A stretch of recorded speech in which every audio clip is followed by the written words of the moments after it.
Welcome, everybody. It is only a Tuesday, but we will make it feel like a Friday.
Hello, chat! Motherfuckers, how you doing? It is a pleasure to be with you as always.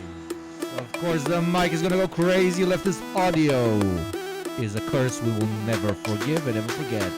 It is our 9/11.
Hello, everybody, all my beautiful sons of my mother of my bitch. How are you doing this fine Tuesday, which I will turn into a Friday, at least attempt to on this fine sunny day.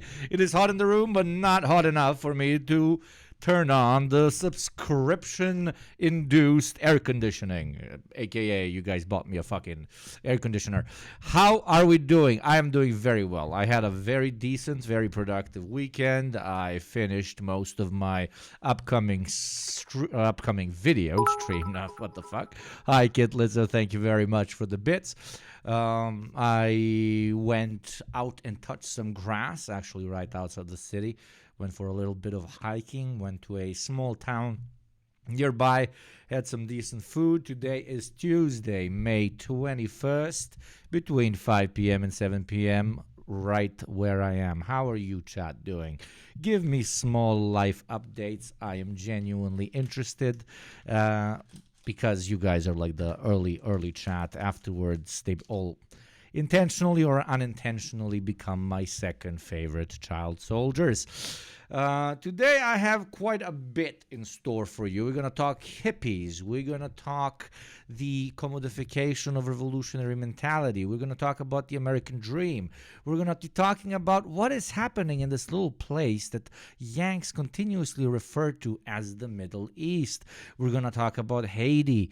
We're going to talk about what the fuck is going on with the International Criminal Court. Is Israel actually the baddie?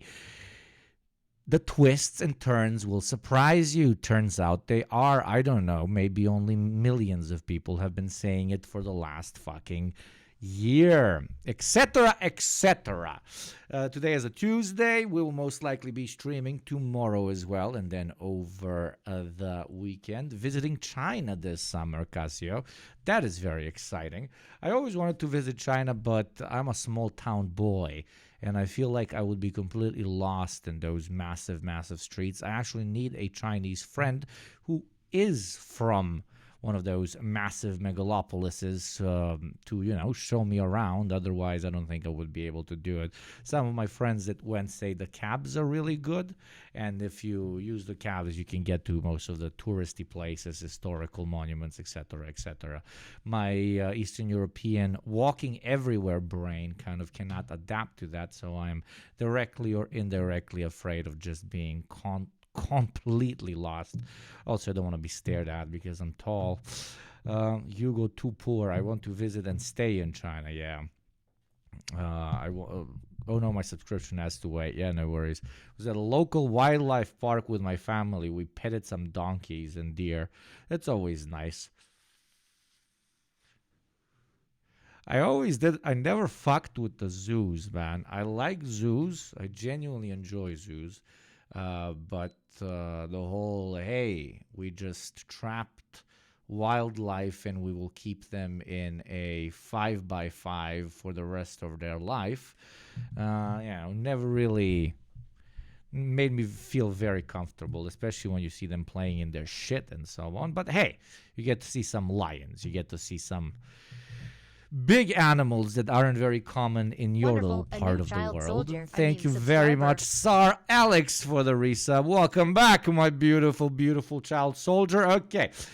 Give me some time for the coffee to kick in and give some time actually to the AC. I talked too early. When I put on this goddamn fucking mask that I do to keep myself safe to an extent, and also to, I guess, allow myself to be more cringe than I would if I would present the entirety of my face to you. The temperature literally rises by 15 degrees Celsius in at least the felt temperature in this room. So bear with me. The AC is here for a reason. Okay, so let's immediately get to the topics at hand. My boss, my overlord, my zaddy, who has given me this beautiful basement in which I find myself in today. And yes, I will milk this quote-unquote joke for the rest of eternity. Second thought, also known as JT, also known as that Texan man who used to review cars, has made another video. What does that mean? He has brought us a topic worthy of discussion, and we shall dive right into it and discuss it. Why you'll never achieve the American dream. What even is the American dream? Is it absolutely disgusting and unhinged to take a national belonging and link it to the idea that it is only achievable in this particular part of the world? Many questions that we will hopefully answer by diving deep through JT's beautiful, beautiful mind. Thank you very much, Zeke237, for the sub through Prime. Welcome, my beautiful child soldier. With that being said, let's get right the fuck into it. My audio levels are weird. Thought is a 100% viewer-funded operation. If you'd like to help support the channel and get some great perks while you're at it, consider becoming a patron. Yeah. Hello to my beautiful mods as always. Please adjust the title, etc., etc. Okay. As it's called the dream, you sleep on it, then back to reality. Oop, there goes gravity. Exactly, Dr. At Frank. patreon.com. Mom spaghetti. /second thought. The American dream. A house in the suburbs, a white picket fence, 2.5 kids, a dog, and enough disposable income to save for retirement and go on a couple vacations a year.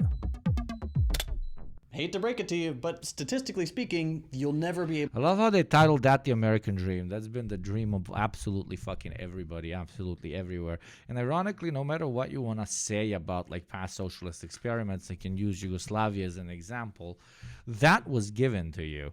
Maybe not a picket fence. Instead, you had to deal with an apartment due to the rapidly industrializing nature of our little part of the world during the period between 1945 and 1980 in particular, but absolutely everyone got 30 days off. Some people even got up to 40 and 50. Everybody went to the beach. Everybody went for the hike. Everybody went to ski if you were relatively, more well off to be, like culturally well off to be introduced to this weird thing of putting two boards on your feet and then running down a snowy mountain. But yeah, my grandparents took 2 vacations absolutely every year, and then they would take a whole week only for themselves, meaning they wouldn't go anywhere. They would take care of the house, see their kids, see their grandchildren, etc., etc. At least that's the stories they've told me. And somehow it's shoved into our brain that no, this is only available in the wealthiest country in the world. That is why you need to shut the fuck up and be accepting of all the things that our beautiful, beautiful star-stapled labor aristocracy needs to do in order for us to be able to enjoy all these individual experiences. Able to afford the American dream. At least not the way things are now. With all the...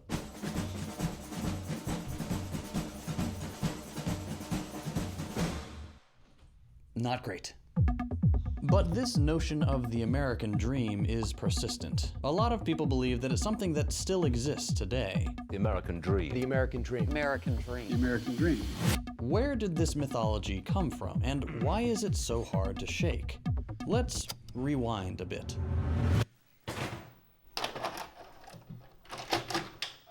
Ladies and gentlemen.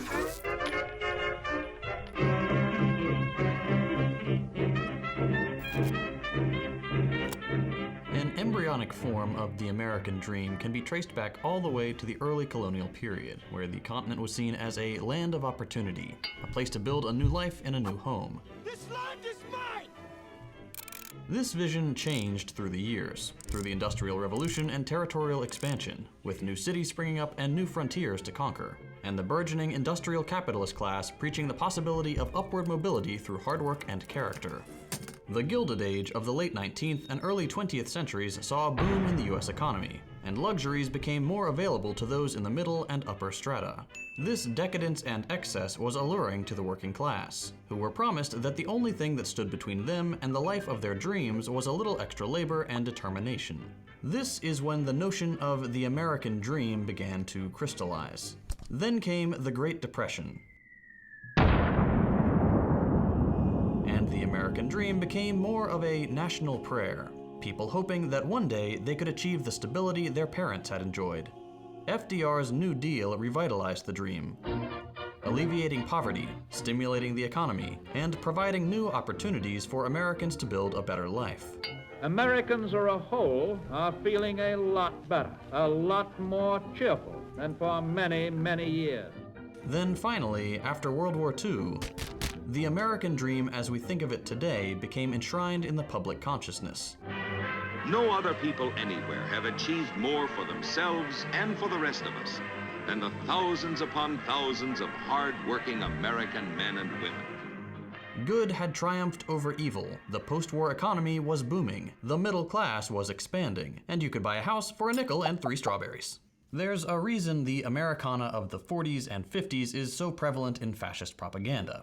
It tugs on the subconscious faith that the average person today can somehow achieve this miraculous level of general wealth and stability. Of course, there are reasons the American dream looks like it does in the public consciousness. The suburbs are a staple because upwardly mobile white people fled the cities to create white-only enclaves. Cars are a staple because the auto giants lobbied heavily against public transportation, creating the car dependency crisis we see today. But problems aside, where did the American dream go off the rails? What happened between the 50s and today that set off the downward spiral? In this present crisis, The editing is sick. not the solution to our problem. The editing is fucking gorgeous, man. The editing is fucking perfect. Okay. Yeah, they kind of shot themselves in the foot. So you need to America is a colonial empire, and as it develops, as it industrializes, right after World War I, they need to create a new sort of identity to hold this inter-ethnic, already at that time, you could call it divided society. And while if we can compare it to European states, different European nations had an identity closely tied to history, to culture, very often to the particular religious doctrine that they follow, etc., etc. The American needed to introduce some sort of glue that is going to tie everything together. And because they were attempting to create an identity right as commodity production, meaning having more stuff and being able to buy more stuff, more diverse options of stuff, as that was entering into basically the mainstream for the first time pretty much in history, they said, why don't we link this development with what it means to be an American? So how do we define prosperity in our country? How do we define identity in our country? How do we create this thing that nowadays we call American exceptionalism, but back then was simply titled prosperity or doing better, etc., etc.? By saying that here in America, you have more access to more commodities, more quite little stuff, more things than anywhere else in the world. And how you consume these things is what is going to define your identity, both as an individual, the car you drive, the type of house you have, the type of wife you have at home to cook for you and act as a trophy and take care of the kids, etc., etc., etc. All of those notions were not only introduced as simple consumer habits, but key aspects of your identity. And they were directly linked. Like consuming was directly linked to being an American. Access to consumer goods was directly linked to being an American. And this was not only spread in the United States themselves, thank you very much, V2 tax for the sub, welcome my beautiful child soldier, but internationally as well. The whole world started identifying the Yank with his ability to buy more stuff, to have a bigger house. You know, the whole stereotype about the Coca-Cola, about jeans, about the ever-expanding European-inspired fashion industry, etc., etc. Americans themselves started to identify with consumer habits as culture, and the rest of the world as well. You know, what would people point at when it comes to the States as, you know, this is American? What, the fucking 5 floating American heads that have been edged into the corner of a mountain, the great and expansive natural fields that they managed to conquer a couple of centuries back, and that's pretty much it, right? The White House, you know, the literal government. That's New York, big skyscrapers, because they were building it as right as they were expanding it right as that approach to architecture was introduced to the world. Blah, blah, blah. But other than that, everybody identified Americans, as they identified themselves as well, with their ability to consume wide variety of, again, stuff, right? I include all sorts of private property like your home, etc., but also quite literally things you put on your body or things that you kind of show to other people as a representation of who you want to be, not necessarily who you are. And why did I start this whole conversation with, to an extent, they shot themselves in the foot? Because being an American was never tied to any greater sense of identity, but instead a greater sense of prosperity. And when you build a nation on those grounds, you have no loyalty when the same commodity prosperity gets out of the door, gets kicked out. When it's a time of crisis, when it's a time of confusion, when it's a time when people can't buy shit, right? The way we have it now, and the way, as JT mentioned it, that they had during the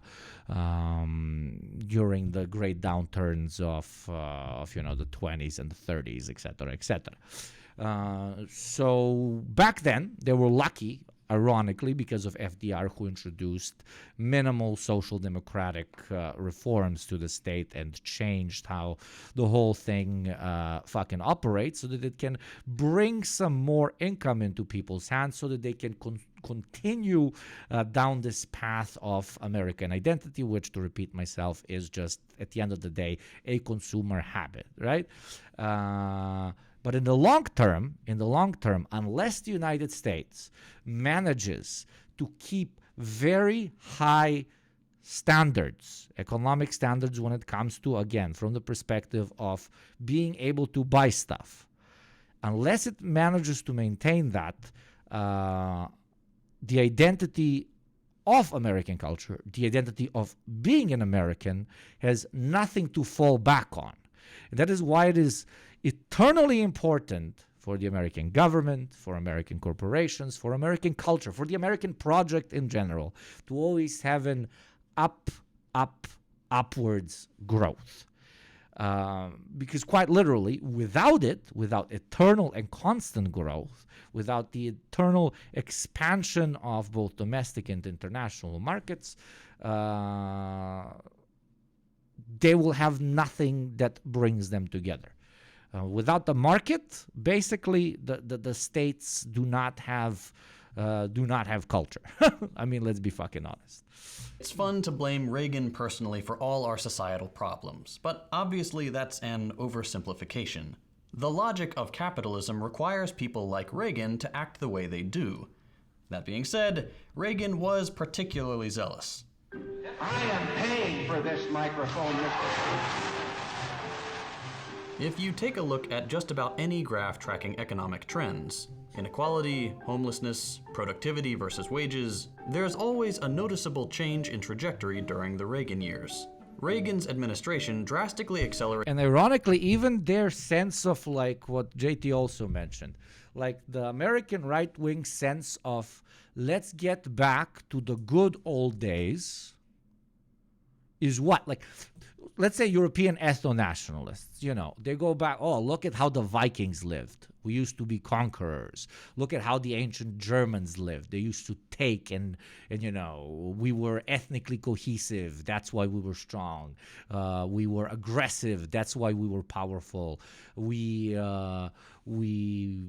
were capable of protecting our own sovereignty, blah, blah, blah. It's because of the Catholic Church, because of the Protestant Church, because of the Orthodoxy, etc., etc. All of these things that they can point to the past and say, it used to be better back then because of cultural example A, B, C, D, historical revisionism, A, B, C, or D, right? There is a fantasy that they can link to an event in history, not an event, a period in history with which they can manipulate the wider populace into identifying with. And the only period that the American right can link people to identifying with, ironically, is a period of hyperconsumption and the ability to basically buy more stuff. So quite literally, what I'm saying is that when the American right says we are traditionalists and we want to go back to how things were, the only thing they can point at is the fucking 50s, 60s, and 70s, where consumer culture was at its peak. The ability to buy more stuff was at its peak. So literally, the only thing that an American traditionalist is a consumer. They're saying we need to go back to a time when we consumed more, not back when we were strong tribal warriors, when we prayed and sacrificed to the gods, etc., when we took what we can have. The classic Western European so-called traditionalist neo-fascist mentality, etc. For the American, he has nothing to point at. He's like picket fence and wife in nice dress at home and cars. I can afford car without loan. That is the culture that they point at when they say this is what we need to go back to. And to me, that's very pathetic and very sad and very basic and like your idea of America's cultural supremacy is that back in the day you used to be able to buy more shit. And that's wild. That's wild. And exactly pinpoints what I'm trying to put across here is that both the American dream And the identity of Americanism is pretty much we get to buy more stuff than anybody else, and then identify with the stuff we buy, with the jeans, with the Coke, with the big muscle car, with the large houses, with the green yards, etc., etc.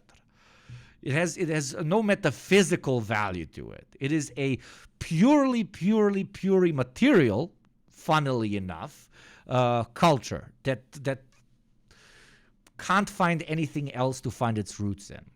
And that is the poison of every large colonial project. Because what else can they concentrate on? The fact that they wiped a whole continent clean from a whole race of people and then just settled. No, that's impossible. So we gotta look at the other thing. We have money, so the other thing is we get to own stuff. Hilarious and sad. Very sad. The sale of the Funny, and the saddest part is actually for the rest of us, right? Like this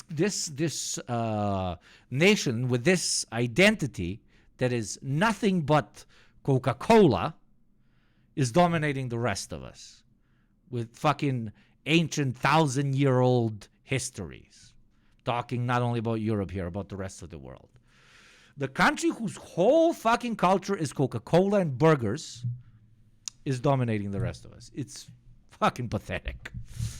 Obviously, more different types of culture was born, etc., afterwards, but mostly coming from minorities. Let's be fucking honest here. All of the famous cultural American exports of today are what? Music, pretty much started by minorities. Fashion, pretty much inspired by every other corner of the world, but because they have a larger concentration of capital, they can make it popular domestically and then grow the brand and then sell it back to the Africans, Europeans, or Asians whose interesting cultural dress they've appropriated, etc., etc. They got nothing. They got nothing.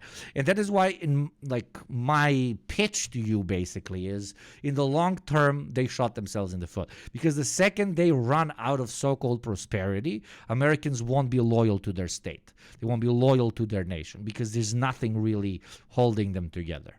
So the poorer Americans become, the fucking less patriotic they will be.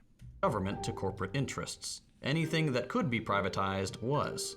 Lobbying, what every other country calls corruption and bribery, went through the roof. Social safety nets were stripped away, and suddenly everything, even government agencies... Also, hello everybody in chat that's saying hello to you back. ...had to start turning a profit. It should be obvious today that the whole trickle-down thing was a scam. It doesn't work. And multiple studies have confirmed that fact. But because Reagan was charismatic and an excellent speaker, he was an... But exactly, during Reagan's time, people were starting to realize, hey, I can't buy as much shit as I could when I was younger, or I can't buy as much shit as my parents did. That is why they needed to answer this particular question as the super wealthy were getting wealthier and wealthier. And what kind of lie did they tell us? The most basic bitch fucking lie that I can think of that absolutely everybody believed. And that's, oh, don't worry about all of us getting richer. The richer we get, the richer you get. And it was like, yeah. Hell yeah, because I get to do two things. Two things. Because again, my entire cultural definition of myself is my consumer habits and how much money I have. So when you tell me this, that it's going to trickle down, you go into two directions. The super wealthy will exist, so I'm a temporarily disadvantaged billionaire. There is a chance that if I work really hard, I can get to that spot. But even if I don't, it's going to trickle down and I'm going to be okay. If it sounds too good to be true, it's because it is. Actor, after all. He became a sort of messiah figure in the United States. Fast forward to today, and we can see the consequences of his miracles. According to a recent study, there is not a single state in the country where a married couple making $100,000 a year can afford the American dream. That's 2 adults, 2 kids, a pet, owning a home, and having some money left over to save for the future. It is impossible. All 50 states require more than $100,000 a year for what was once considered the baseline middle-class standard of living, and most of them require significantly more. In Massachusetts, for example, you'd need to make over $240,000 a year. Even in the least expensive state, Mississippi, you still... And again, just to like rub this into your head, imagine a nation that is 95% Muslim. And imagine if they charged you $5. No, let's not use a religion that exists. Let's imagine a country that is 95% believes in the spaghetti monster. And its whole culture revolves around the spaghetti monster. And for years, your parents got to pray to the spaghetti monster. You got to pray to the spaghetti monster. You would always go to the church of the spaghetti monster. You would pray there together. You would build a community. You identify with the spaghetti monster. And then all of a sudden, they start charging you $5 to go to the church of the spaghetti monster. Then 10, then 100, then 150. And your monthly fucking salary is 100. And you can no longer go and see other people and basically unite around your shared belief in the spaghetti monster. What happens? The culture, the cohesion of your state, which was held together with both the belief in the spaghetti monster, but also the just cultural norms that were born out of your belief of the spaghetti monster, start to dissipate. And your national identity as well starts to what? Starts to dissipate. Well, exchange the spaghetti monster with buying stuff, and that is America. And the less they can buy stuff, the more the so-called middle class can afford nothing. The more the average American cannot afford what was told to him that is his spaghetti monster, the less people will be able to believe in the spaghetti monster, aka American exceptionalism, aka the American identity. So again, shot themselves in the foot. Big time, big time. But then again, dialectical materialism. What else could have done? Nothing. To create cohesion in the state. Nothing. Need to make $109,000 a year. To make matters worse, the median income in all 50 states is well below the American dream threshold, with the median earner in states like California and Hawaii making barely half the required amount. And there's something that bothers me about... Put as simple as possible, because I see some chatters not getting it. If your culture is buying shit, and you can no longer afford to buy shit, then that culture dies. And if we define culture as something, as a cohesive glue that holds identities together, national identities together, then what happens? Without that glue, it starts showing cracks and opening. And in those cracks, different radical perspectives make their way. And they introduce alternative ways of restructuring, in this case, American society, in a better way. There's a side that tells you, oh, more class consciousness. There's another that doesn't really give you any answers, just says we need to somehow kill the blacks so that we can buy picket fences. And that's the direction it goes in. Stats like these. These figures always cite the median income, which, fine, that's a valid way to give a ballpark number. But it leaves out the fact that half of the people in every state don't even come close to the cited figure. If the median earner makes half of what they need to achieve the American dream, what about the people who make half of that? If people making $150,000 a year can't afford to have both a home and children, what hope does everyone else have? Okay, so out of curiosity, I dug up... Speaking of hope, your hope will now be completely dissipated. We're talking about the American dream not existing. Well, in exactly 1 minute, when Twitch plays its ads, you will be told that no, it is very real. Join the American military, consume some McDonald's, and be a proud, proud citizen. Do not engage in this propaganda. Do not let yourself be brainwashed. Instead, allow me to brainwash you into a bit of class consciousness. For only $5 a month or for free through Prime, you can support the show and have an adless experience. Also, you get kisses. Thank you for even considering it.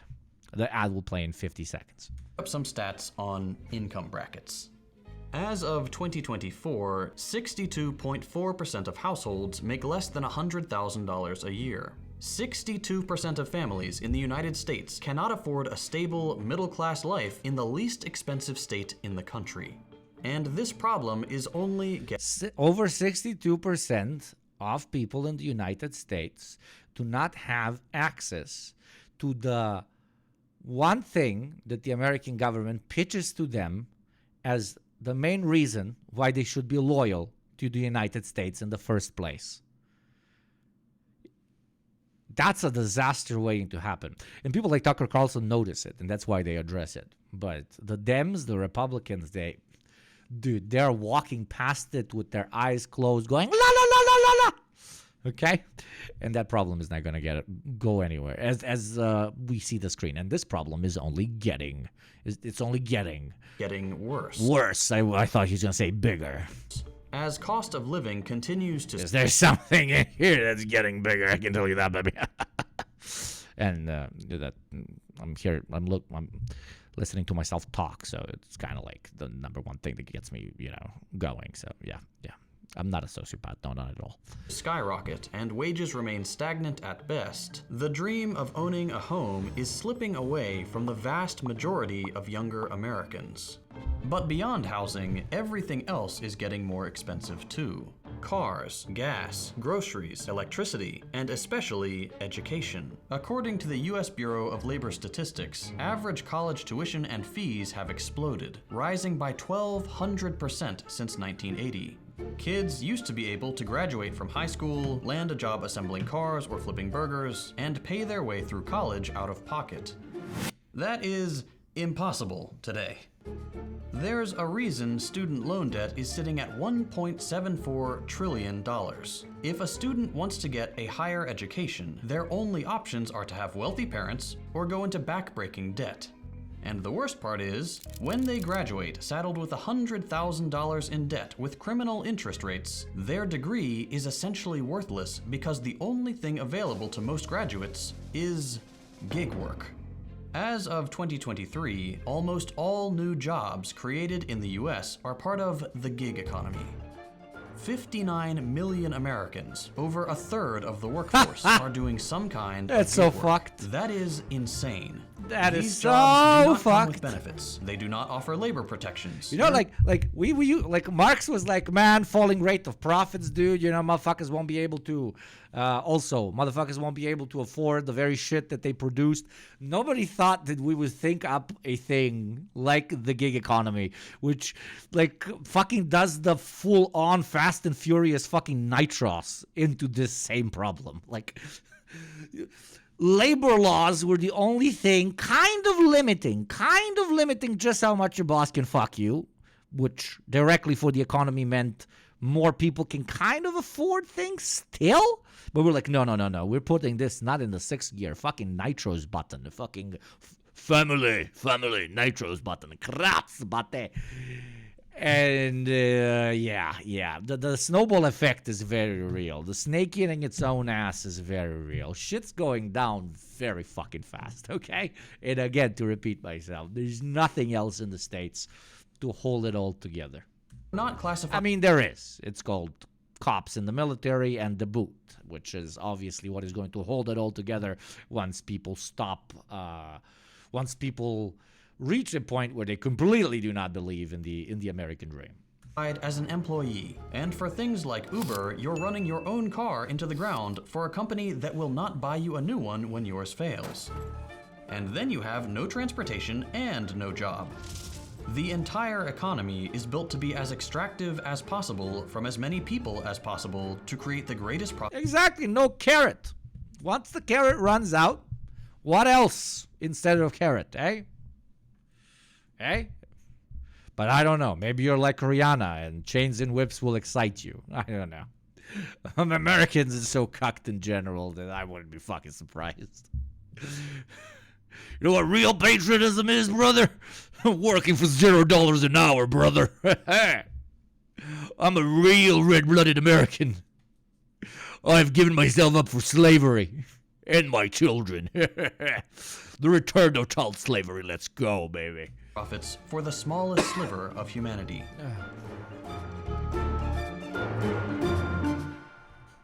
real American takes his big truck and goes to work for $0 an hour, baby. Yes, brother.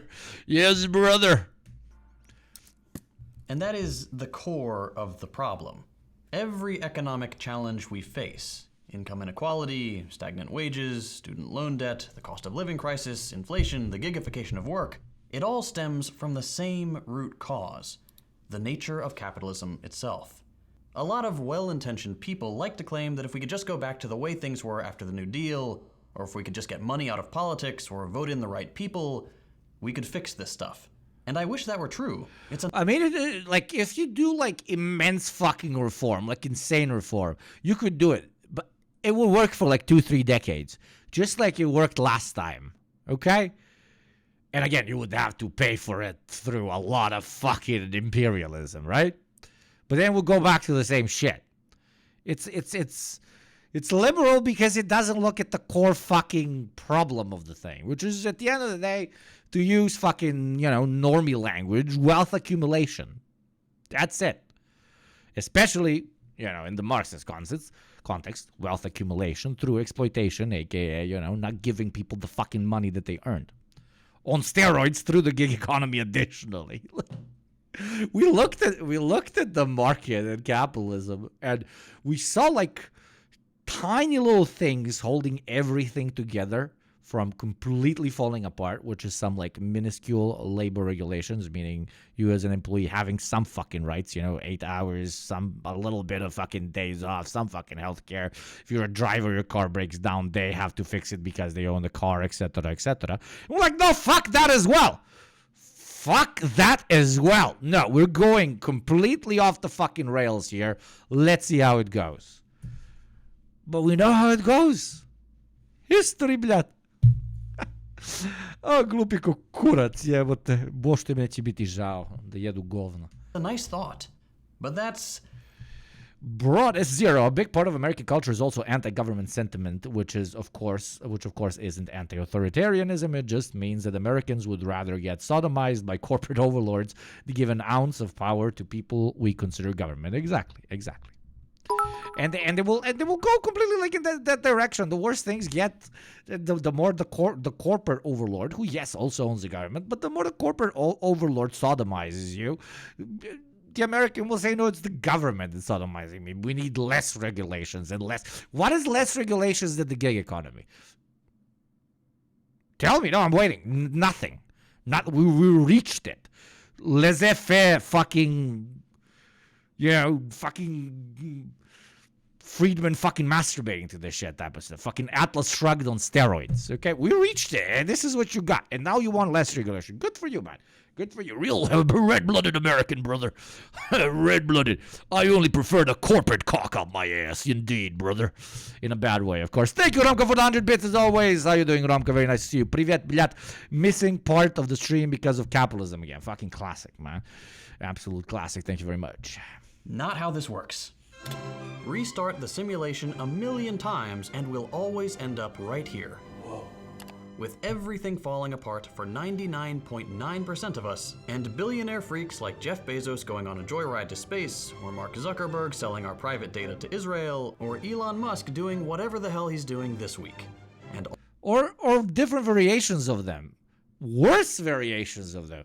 One could very much so make an argument that like our super wealthy being kind of fucking idiots is like us being pretty lucky.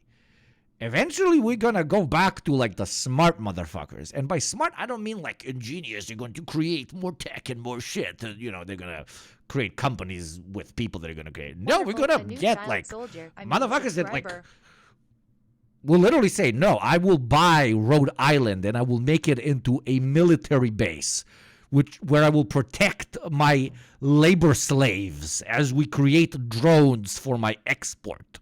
Fuck you, State Department. I do what the fuck I want. I got a fucking robot army. That is the billionaire of the future. That could be the billionaire of today as well. One could make an argument that we're relatively lucky with the Zucks and Bezoses and Elon Musks because, they just want to dive in their luxury and create their fucking VR headsets. But the billionaire of the future will very much so, even more intensively, defend his fucking right to exploit. Coca-Cola death squads will look like a fucking joke. Like a fucking meme, man. And it's already happening, but, you know, it's not in the mainstream. Thank you very much, Retrovector, for the Prime sub. Welcome, my beautiful, beautiful child soldier. Thank you kindly. Let's hit at least 50 subs today. All the while, the government is cracking down on our Am I ability to stand muted? up for What? ourselves I'm and not muted. Am I demand something muted? better. Can you hear me? Corporal Wars. Okay, I'm not muted. We live in a society that is rapidly devolving into fascism, and that's not hyperbole. Fascism is simply the logical outcome when capitalism starts to stumble. The ruling class circle the wagons, crack a few skulls to keep the people in line, and fan the flames of anti-communism to try to prevent the working class from threatening the capitalist status. What? Some people can hear me, other people can't hear me. My lines are moving perfectly. My connection is good, so I don't know. A few of you that can't hear me, strange. Get some money and buy a better computer, man. Get some rich parents, bro. Stumble. The ruling class circle the wagons, crack a few skulls to keep the people in line, and fan the flames of anti-communism to try to prevent the working class from threatening the capitalist status quo. Where does that... Thank you to the legendary Cabot Spiller Business for gifting another sub to a beautiful child soldier. Thank you. 11 gifted sub. Thank you, Cabot Spiller, fucking OG. that lead? Every single time. It happened in Italy, it happened in Germany, in Spain, in Greece. Literally everywhere there's been a surge in anti-communist sentiment and the unholy merger of corporations and the state, this is what you end up with. In a system where corporations own the government and profit is the only thing that matters, and those profits begin to slip, wealthy and powerful... Hell yeah, brother! We will hate the government so much that eventually the capitalists who will prefer to sodomize us will create their own government that will sodomize us even harder. Yes, brother, that is true patriotism that will lead to greater freedoms. I am very smart. Boss, please make me work 80 hours a week. Thank you. I love it. Powerful oligarchs will use whatever means they have at their disposal to crush opposition and forcibly create market conditions that stabilize their profits. Throughout American history, outside our borders, that's always come with corporate-funded coups, CIA meddling, US-funded death squads, and a complete disregard for international... Don't you love cucked old people that tell us that we're weak because we're complaining all the time, but they don't consider themselves weak for never fucking standing up for themselves? Who the fuck's the weak one, motherfucker? Thank you very much, Caged Birds Sing Alone. Caged Birds Sing Alone. That is a beautiful name. Thank you very much for the sub. Welcome. law and human life. The question now is, what happens when the only way to maintain the status quo is to turn that violence inward? How far is the ruling class willing to go? I mean, it's going to be Congo. In Congo, you have two options. Okay, you have two options. You fucking work the fields, or you hold the gun and make the guys work the field. Obviously, everybody who can choose to hold the gun instead of work the field is going to choose the gun, because that's the only two options, okay? That's the only two options.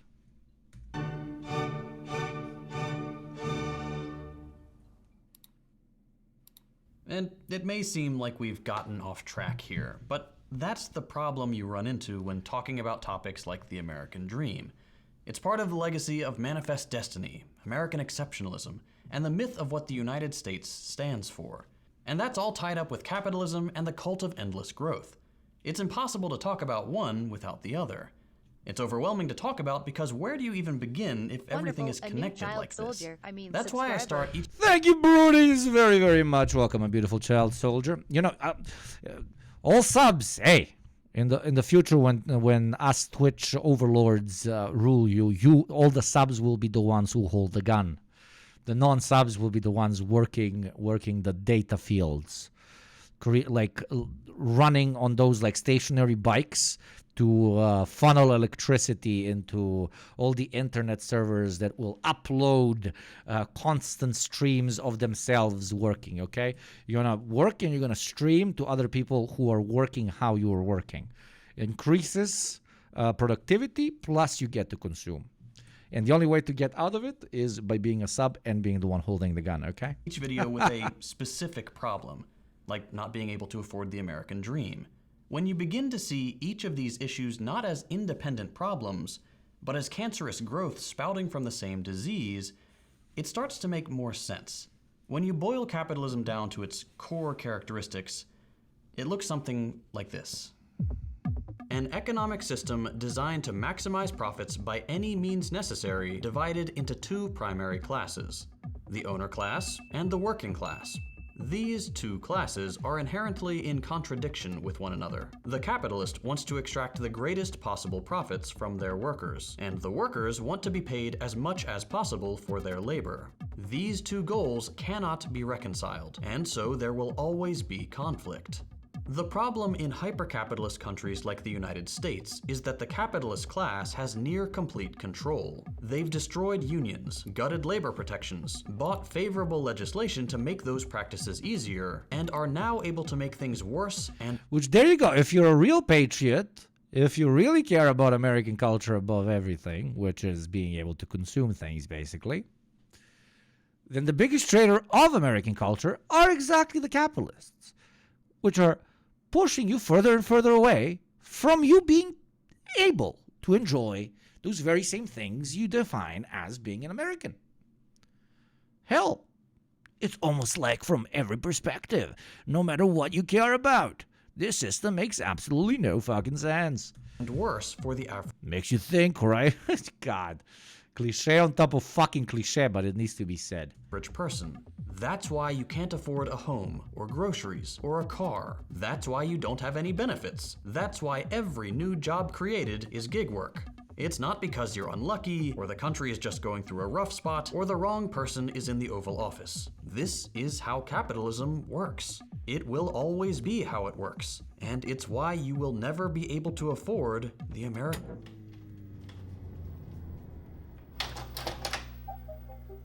And none of this is intended to scare you or turn you into a doomer. This is all just stuff we need to come to terms with. The American dream does not exist. The only reason it existed before was because the US empire— Thank you, Ramko, for 100 bits. Yugopnik is a millionaire. Well, I'm a millionaire in bits, thank you to you guys, that's for sure. I got at least 1 million bits up at this point. No, I wish. How much would 1 million bits be? Like $10,000? Nah, that never happened. empire was at the peak of its imperialist power. Its control over the rest of the world was absolute. And by causing horrific suffering around the world, the US could provide luxuries for its citizens. Today, that control is slipping. And as it slips, as the power and influence of the US empire wanes, we're increasingly seeing its fascist tendencies turn inward, spending obscene amounts of money funding proxy wars and genocides in a vain attempt to destabilize geopolitical challengers, cracking down on civil liberties, threatening students who speak out against US complicity in genocide, criminalizing poverty even as millions of Americans slip further into destitution. Anything the empire can do to maintain its dominance for just a few more years, to pad the bank accounts of the ruling class just a little more, it will do, including crushing the rest of us under their jackboots. The American dream is dead. The US project is illegitimate. It is a rogue state lashing out as it implodes. In the coming decades, our goal as normal people living under an increasingly fascist regime must be to build what comes next. Look to the Black Panthers for inspiration. Community defense, education initiatives, food programs for the hungry. Everything the US government is supposed and to this do is but like, refuses, we must— There you go. This is the difference between doing socialist propaganda or just creating content. He's actually telling you what to do, IRL. He's pushing you down the fucking pipeline. That's why we like Second Thought up in this stuff. Not because he's my boss. Do ourselves. If we want to build a country that works for all of us, we need to lay the foundation today, before things have completely fallen apart. As always, there are links in the description for how you can get involved and do your part in building a new dream.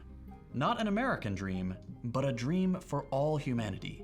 One that prioritizes dignity, stability, and solidarity among the working people of the world. I mentioned at the beginning of the episode that this channel is entirely grassroots. Ha! Completely changing my mind. This man has a Patreon. He makes money. Therefore, everything that he said makes absolutely no sense to me anymore. He is a champagne socialist. Look at the fancy studio behind him. Look at the advanced editing. All of this costs money. No, I will not concentrate on this. Instead, I will say this man has money, and therefore he is trying to manipulate us away from being proud Americans. The dream is still very much so alive. Go fuck yourselves, everybody. Speaking of go fucking yourself, Yana Gibashi told a bunch of people, do not go fuck yourselves. Here's 5 gift subs. Thank you, Yana. 86 gift sub. Yana makes this channel, allows this channel to continue running while giving you all an adless experience. An adless experience that you will enjoy in exactly 40 seconds when an ad plays. If you would like to be just like Yana and not watch ads, do consider becoming a sub. Thank you, Yana, one more time. It's funded. Since sponsors don't want to touch videos like Yana basically made me into a capitalist by gifting the subs. That's the problem. these, we have to rely on the generous support of She owed me. She owed me with money. viewers like you. If you'd like to help keep this channel afloat and get some great perks while you're at it, consider becoming a patron on Patreon. All patrons, regardless of pledge amount, get early access to every video, plus access to our patrons-only Discord server.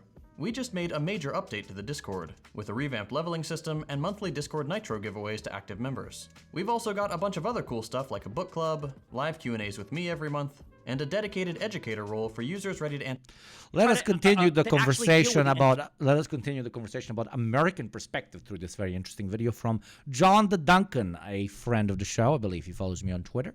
This seemed like a very interesting conversation. Does intent matter in genocide?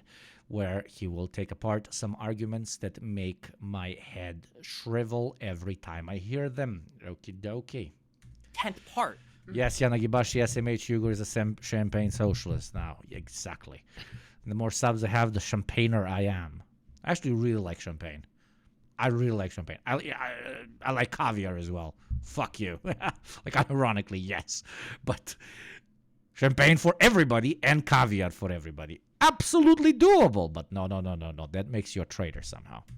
And, which is, by the way, I think you guys, I don't know if you use the phrase the dolus specialis, that the intentional part of genocide. Sorry, I don't know that term.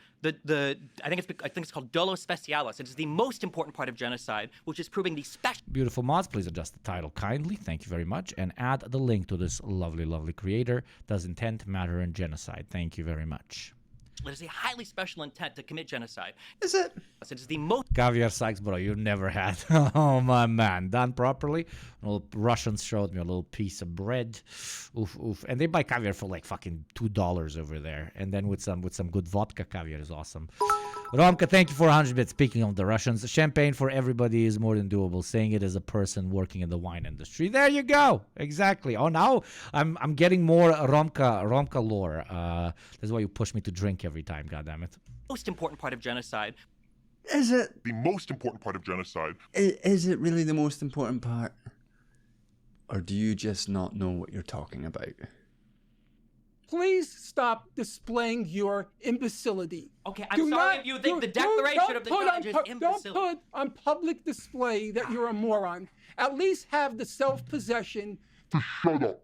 So the role of special intent in relation to legally proving genocide has understandably come to the fore of public consciousness recently, as the Zionist entity occupying Palestine has perpetrated a series of deeply violent genocidal acts since October 7th. For many people, especially those like Destiny Bunici here, Mr. Borelli. I'm going to believe that's not controversial. Mr. Bonnell, Genocidal Mr. Borelli, intent. brace yourself. The Israeli Minister of Mr. Finance on the Borelli. 8th of October war. Mr. Bonnell, Wait, you do know how to pronounce my name. Are you mispronouncing it intentionally? who wants to minimise and obscure the genocidal nature of the Israeli state and its current attacks, the concept of special intent, or dolus specialis, is a readily available tool for uninformed Wikipedia warriors like Destiny, as well as more informed defenders of genocidal Israel like the historian Benny Morris, seen here embarrassed sitting next to Destiny, which feeling shame for a Zionist is hard, so good job, Destiny, I guess. But for people like the Legendary comment. Legendary chatter up in here. Legendary.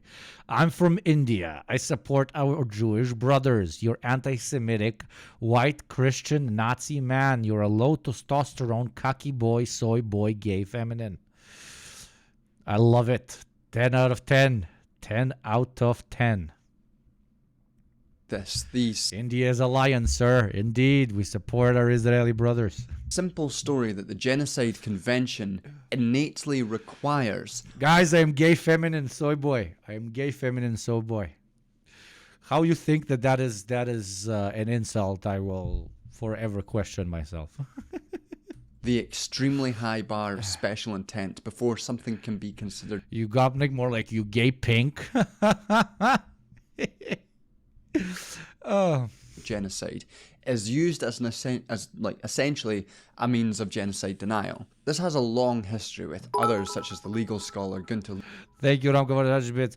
India stands against the gay woke progressist agenda. Yes, so no agenda. Louis having used a restrictive notion of special You intent gape, Nick. to deny genocides of First Nations people of Turtle Island, to deny the Armenian genocide, and even to deny that the murder of Roma peoples during the Nazi Holocaust should be considered genocidal. Because of this utilization of special intent to deny genocide, I want to do this brief video looking at specific legal theory of intent as part of the Genocide Convention. You know, is it a case which, you know, I've been guilty of perpetuating slightly myself, where there's a more expansive socio-historical understanding of genocide resting against one single interpretation of a restricted legal case resting on MXG, how long are you planning on streaming? I gotta go back to work for at least another 3-4 hours, my beautiful. on special intent, where special intent is, as Destiny likes to say here, the most important part of genocide. It is the most important part of genocide. I don't know why we need a whole video. Like, great channel, we're gonna watch the whole video, but I'll give you a very simple counter example. If I beat the shit out of my wife, but after I beat the shit out of her, I always tell her I love her and I never meant to do it. Is it domestic violence? Because I never said I want to beat the shit out of you. I never said it. I said my intent is to beat the shit out of you, so I put you in your place. But I tell her, no, you know, I love you. That's why I beat the shit out of you. Then it's no longer domestic violence, right? Because my intent was to teach you a lesson. That was my intent. That's what I'm saying. My intent was to teach you a lesson, to make you a better woman, make you a better person by beating the shit out of you. No intent means no domestic violence. That's the fucking argument. That's the fucking argument. Why do we even need to talk about this? What? Who gives a fuck about it? Who gives a fuck about what you say, stand for, you believe, or whatever? What you do is all that matters when it comes to states, when it comes to individuals, when it comes to fucking everything, when it comes to movements.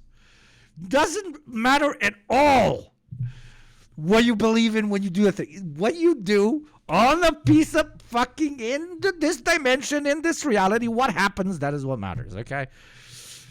But no, I love you, that's why I beat the shit out of you. Or is it more complex? So just to be absolutely clear though, obviously genocide is... Yeah, also you warn her by door knocking before beating her. Exactly, Hakeem, but South African. Exactly. I warn her. I was like, everybody in this room, and we live in a one room apartment, get an allegory of Israel and Palestine, you know, the one room allegory. I knocked and I was like, whoever's in this room, I will beat the shit out of you. You better leave this room. Is a concept which exists outside of the law. And I've done several videos which... I don't think the... Jesus, chat, you fucking savages. Rosenritter 1. I don't think the guy that was divorced twice and threatened a minor would understand a hypothetical involving domestic violence. My bitch wife is Hamas.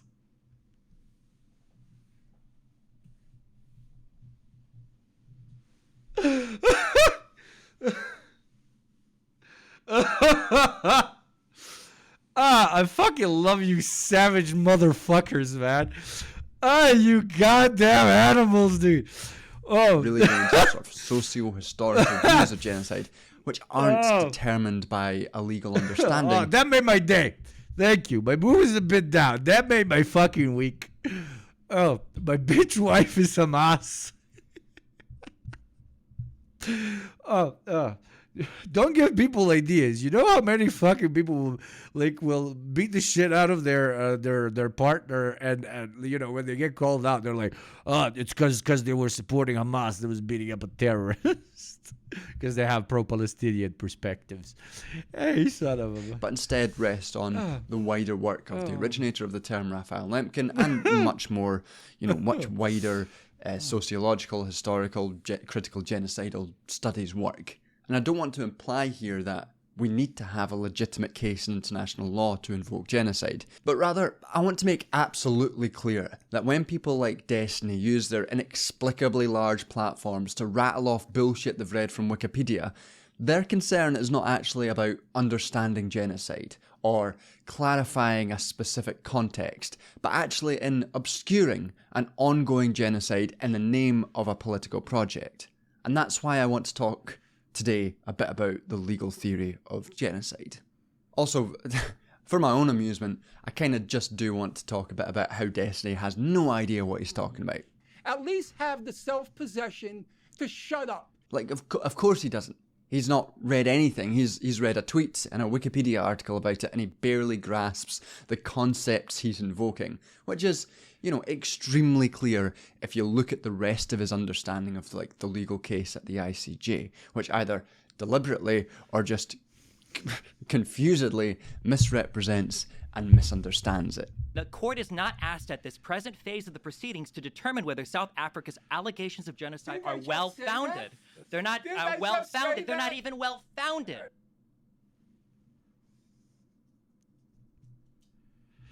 And it's also clear from this clip, it is the most important part of genocide, where he confidently asserts that the dolus specialis, the special intent, is the most important part of genocide. Now, to state this as a fact reveals an absolute dearth of understanding of genocide, not just the socio-historically understandings that we've spoken about before, but legally too.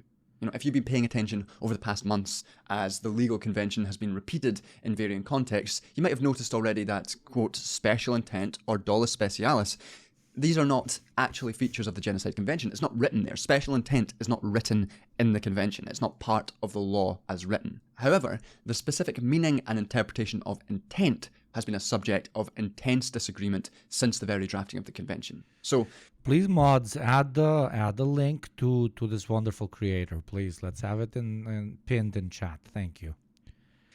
It's this intent that's now worth turning to. Not special intent, just intent. So, as the specific nature of what intent means is not to be found in the actual text of the convention, judges, legal academics, and jurists have had to turn to other means to interpret the bounds of intent. For those like Destiny or Benny Morris and those who believe in dolus specialis, it is case law to which they turn to bolster their perspective. Now, it can be argued that the prevailing interpretation of the Genocide Convention through case...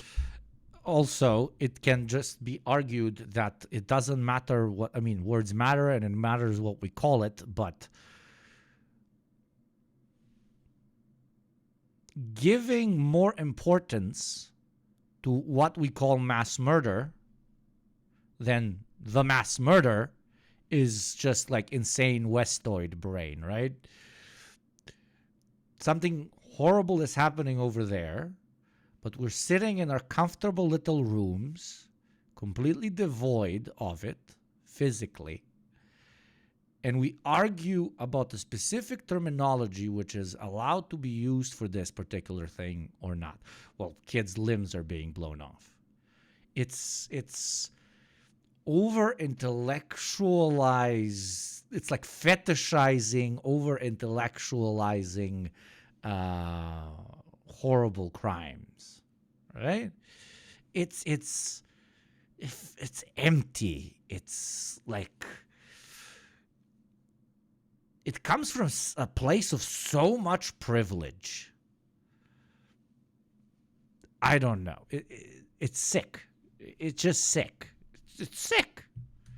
Law is that it is understood as it's a game of semantic tag, exactly. Requiring this special intent, which Destiny likes to point out, and that this has an extremely high bar to prove, as it often requires documents proving that a particular actor needed to act in a specific way and intended to act in a specific way and they've written down that they are going to do it. And this is obviously very... And it's using such a horrible event, continuing event. It's not even just talking about history. It's talking about something that's currently happening so that you can win debates about what we get to call this horrible thing happening. That's mental illness. I'm sorry. That's not normal. That is not normal. You know how, like, divided from reality you need to be to do this? How much privilege you need to have to never have experienced anything even close to real violence in order for you to be able to, like, gamify it. They're gamifying horror. Fucking insane. Fucking insane. Helpful. This restricted definition is obviously very helpful to powerful actors like Israel who want to have who have a vested interest in making genocide very difficult to legally prove.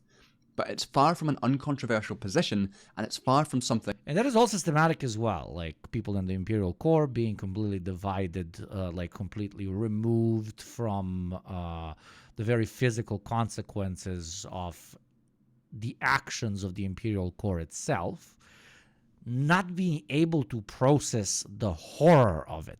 You cannot understand the horror of fucking limbs flying off of people 5 meters in front of you if you haven't experienced something even relatively similar to it.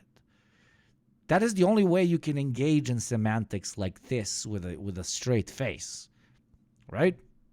It's completely like Wonderful. Talk A about new child living under a soldier, bell, but on fucking subscriber. steroids. And it's systematic because you want them to be removed. And there's a little platform called TikTok that kind of brought it, like it obviously it can't, but kind of brought it, not the platform itself, but the people posting on it and manipulating the algorithm in a positive way, I mean manipulating it. It kind of brought it relatively close to people understanding, holy shit, what the fuck is going on? Because they saw it so often on repeat. And they were like, holy fucking shit, this world's fucking fucked. Let me do something about it, right? And what do they do immediately? Like, no, we got to ban this thing. It is literally allowing people to get closer to what reality in late-stage capitalism internationally and its consequences is. And we're immediately banning that.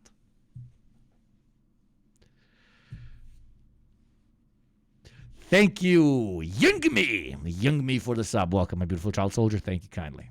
Which is settled within legal theory. So, for example, as one of the most well-known legal academic critics of special intent, Alexander Grimoald, points out, if we follow a strict interpretation of special intent for genocide, then letters such as this extermination order from German General Lothar von Trotha, it's like, imagine being a German called that. It's absurd. It's like being called Hans. This letter from Lothar von Trotha, which calls for the execution of all members of the Herero people on German-occupied Namibian land, might not actually be considered genocidal if we have a very strict special intent interpretation of the convention. This is because the goal of the action, as the letter suggests, is not the intent to destroy the Herero people as such, but the expulsion of them from the land Germany is occupying, Namibian land. Now, obviously, to most right-minded people, that this would not constitute genocide is patently absurd. And indeed, this evidence was enough for Germany, who paid $1.35 billion in restitution to Namibia for this genocide as a result of the UN's Whitaker Report. So if this evidence can be interpreted as being both a smoking gun for special intent and directly in opposition to special intent, then what is revealed is not that special intent, doesn't exist within case law, but that it is not a consistently defined simple benchmark. It's not something that you can simply appeal to, something which constitutes, quote, the most important part of genocide, but is rather inconsistent and quite contested. And what should also be noted here, considering Germany's horrendous opposition to acknowledging genocide in Palestine and its crackdown on those people trying to support Palestinians, is the consistency between Lothar von Trotha's description and aims during the Herero genocide and Zionist aims in their genocide against Palestine.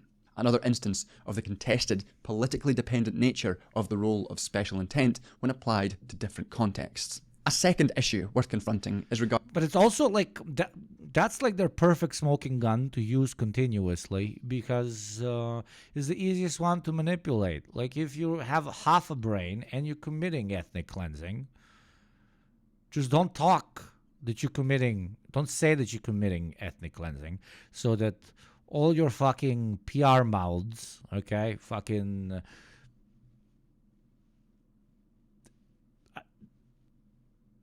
talking heads can just use it on repeat and recycle and recycle and recycle. It's a win-win. Regarding maybe the most well-known case law regarding special intent and... Yeah, it allows them to just justify it through bullshit because that bullshit is presented to them as a legal argument, even though, as we're seeing in the video, it's not really a legal argument even. Probably the most well-known case law regarding the Genocide Convention being applied. And that is the jurisprudence of the International Court of Justice and the International Criminal Tribunal for the former Yugoslavia regarding the Bosnian genocide. Well, for many proponents of special intent, of the high role of special intent in interpreting the Genocide Convention, people like Gunter Louis, the case law from the Bosnian genocide simply demonstrates special intent. They argue that the decision to label the clearly demonstrable order, the written order to slaughter 8,000 military-aged Muslim Bosniak men, as the only act of genocide presented during the ICTY, bolsters the idea of special intent. Intent to kill these men is clearly documented. But this isn't a case, not a simple case, of special intent being invoked and clearly defined, precisely because the group being targeted in this specific case is not Muslim Bosniaks as such, but only those men of military age. This either implies that intent to destroy the Bosniak population is being expanded beyond just the demonstrable intent to destroy a population in whole or in part, or the intent to destroy a population in whole and in part is being expanded to include this act which excluded women and children. So intent is already being muddied. Or it's arguing that special intent... Exactly, and that's what's very often being taught, like specifically with the Bosnian case. Thank you very much, Pedro Henchietz, for the sub. Welcome, my beautiful child soldier. Them targeting specifically military-aged men. The argument used to kind of spin it from intent of genocide is saying, hey, these guys would either participate or have already participated in fighting our side in the war. They have simply removed the uniforms and now they're pretending to be civilians. That is what allows us to kill them right now. Back then, we didn't have fancy terminology. I mean, it was used, but it wasn't in the mainstream, like terrorists, militants, mass murderers, like we are positing towards the Palestinian resistance right now. But the approach is pretty much the same, but on steroids when it comes to Israel. Back in the Yugoslav wars, it was directed at, service-age men. Yeah. Now, the Israelis are saying children are Hamas, women are Hamas, men who have never fucking held a gun in their whole life, they are Hamas. It is picturing that the entire population is de facto militarized and de facto can at any moment become a militant. When you do that, you are basically approving any preemptive strike against absolutely any individual on that particular territory is not intent to mass murder or expunge from a particular area, but again, a preemptive strike stopping them from potentially doing something to you in the future, right? It's, again, just sleazy little fucking ways for you to do what your original intent was, even though you haven't voiced it, even though Israel has very much so voiced it, that you just want to fucking kill everybody in that particular piece of land. And is not essential to the understanding of genocide. But it gets more confusing, because this is not the end of the matter for the Bosnian genocide and the legal rulings on it. While this one act was labelled genocidal and may imply an expansion of case law beyond narrow special intent, the ICJ... And yeah, exactly, Axel Veg, and let's not even start talking about the human shield rhetoric, etc., etc. And the ICTY invoked special intent in the judgment as the reason... I mean, the same arguments were used. When they were rolling into Srebrenica, they were like... We just passed through, I'm talking about the Serbian army in this case. We just passed through a bunch of villages that were majority Serbian that got absolutely massacred. And to an extent, that was very much so true.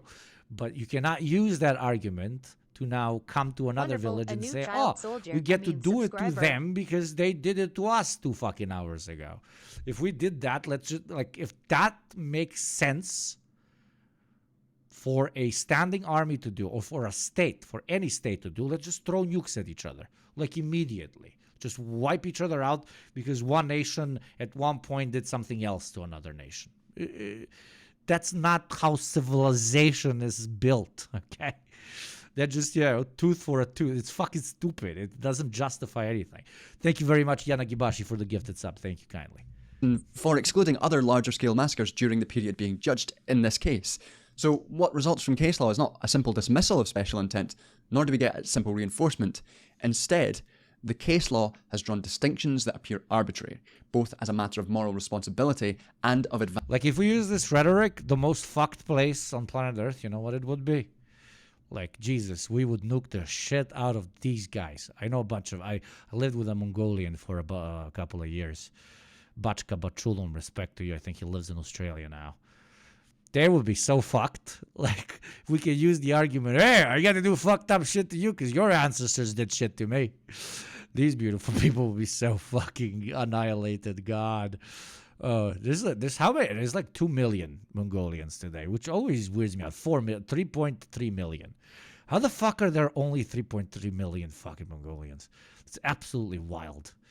I don't know. Can't explain it. Advancing the values that the crime of genocide ostensibly embraces. In particular, the courts have struggled to maintain a coherent distinction between acts of so-called ethnic cleansing that rise to the level of genocide. Yeah, Hakeem, but South African, I've said this before and I'll say it again. Who do black people get to genocide? What is our genocide-free card? Beautifully put. I mean, horribly put, but you get my fucking point. Absolutely. Yeah, if we just went in that direction, then... And those that do not. But that's like the unironic use of October 7th. The unfortunate result. Even though, you could... The perpetrators of October 7th can say, oh, we did it because of what happened to us previously, etc., etc. It's just a fucking eternal snake doing what? That the law of genocide has often become a tool of atrocity denial.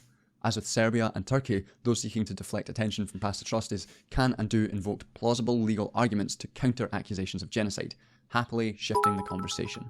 This, again, should remind us of exactly what people like Destiny and Benny Morris are doing when they invoke and reify the role of special intent in understanding genocide. They are Rauka 100 bits, thank you very kindly. The Mongolians have excused themselves by having been a socialist republic. Yep. I guess. using contradictory, obscure case law to engage in genocide denial. They want to get into the obscure technical debates and move us away from talking about the actual genocide occurring in Palestine. And I wanted to make this video to help you watching notice that, to put a stop to it, and to continue to talk about the genocide on its own terms. And also to talk about how Destiny is a Wikipedia warrior who doesn't know what he's talking about and is seemingly motivated by a frothing hatred of Palestinians. Because, you know, it's nice to shit on assholes. I didn't like that turn of phrase. It's nice to shit on Destiny. So if case law can't be relied on to show the so-called most important feature of genocide, special intent, can it be found in legal interpretations of the convention? So for decades now, legal theorists, lawyers and others have been pointing out that the special intent interpretation of genocide is not necessarily implied by the Genocide Convention, and nor should it be.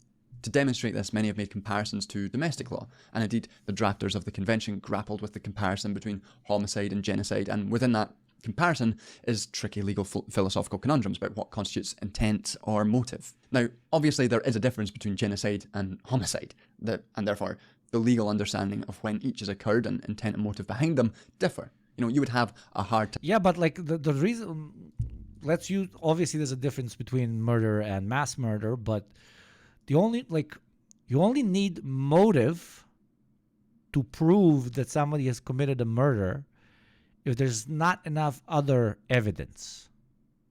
But if you walked into the room and the guy not only is standing next to a dead body covered in blood but holding a knife, but you enter the room and he turns around, takes another person, and then proceeds to stab them in front of the cop, you don't need motive. You arrest them and they go to jail. Again, allegory for what the Israelis are doing.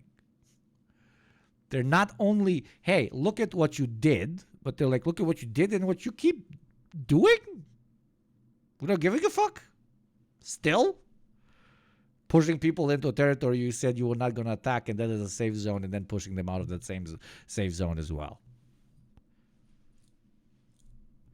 You do not need intent when you can see it fucking happening. It's just over-intellectualizing the simplest of fucking things. The oldest profession in the world. And no, it's not prostitution. That is the second oldest. The oldest is killing. Time arguing that the state murder of one individual from a specific ethnic group would be genocidal. But regarding the notion of intent and drawing comparisons between domestic law and international law, there are helpful comparisons in showing how tricky the interpreting of the convention actually is. Authors like Barta, Finch and Stannard point out that to be found guilty of murder doesn't necessarily imply that you need to have shown that you've left the note or that you've confessed to the murder, but that the jury can determine your guilt on a murder charge via intent and via showing a particular state of mind, which is demonstrated by your actions and by your behaviour and how you consider your actions to affect the world around you. Alexander Grimoald essentially argued that the Genocide Convention should take a similar route to this, whereby through actions and wider evidence we can show that there is a genocidal state of mind producing genocidal actions. This is what's described by Grimoald as the standard of genocidal knowledge. In cases where a perpetrator is otherwise liable for a genocidal act, the requirement of genocidal intent should be satisfied if the perpetrator acted in furtherance of a campaign targeting members of a protected group and knew that the goal or manifest effect of the campaign was the destruction of the group in whole. VXXX, Ugopnik is trying to minimize the Srebrenica genocide. Are you fucking stupid? Are you a fucking imbecile? I just talked on end about how the Israelis are genociding the Palestinian people and using the argument that, hey, we were attacked. That's why we get to do it to every single man, woman, and child in Gaza. By mentioning how insanely stupid and fucked up it was to use arguments that, hey, Bosnian troops did this or that in this or that Serbian village, and now we get to do it to Bosnian civilians. I literally made the fucking parallel of how fucked in the head that is.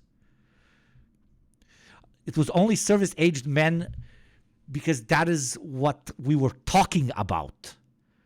The insane argument that they attacked only service-aged men and therefore it is not a genocide being used as a parallel for what the Israelis are doing by saying the whole population is radicalized and is Hamas. So we're not ethnically cleansing the land. We're just stopping future soldiers or current Hamas soldiers.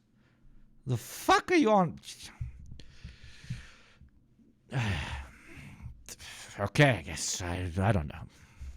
Or in part. Drawing upon the Genocide Convention's core concern for the permanent loss of humanity that results from the annihilation of enumerated groups, this approach emphasises the destructive result of genocidal acts instead of the specific reasons that move particular individuals to perform such acts. By such standards as this, the legal case against Israel would be much more clear-cut. The conditions of genocide are playing out in front of all of our eyes.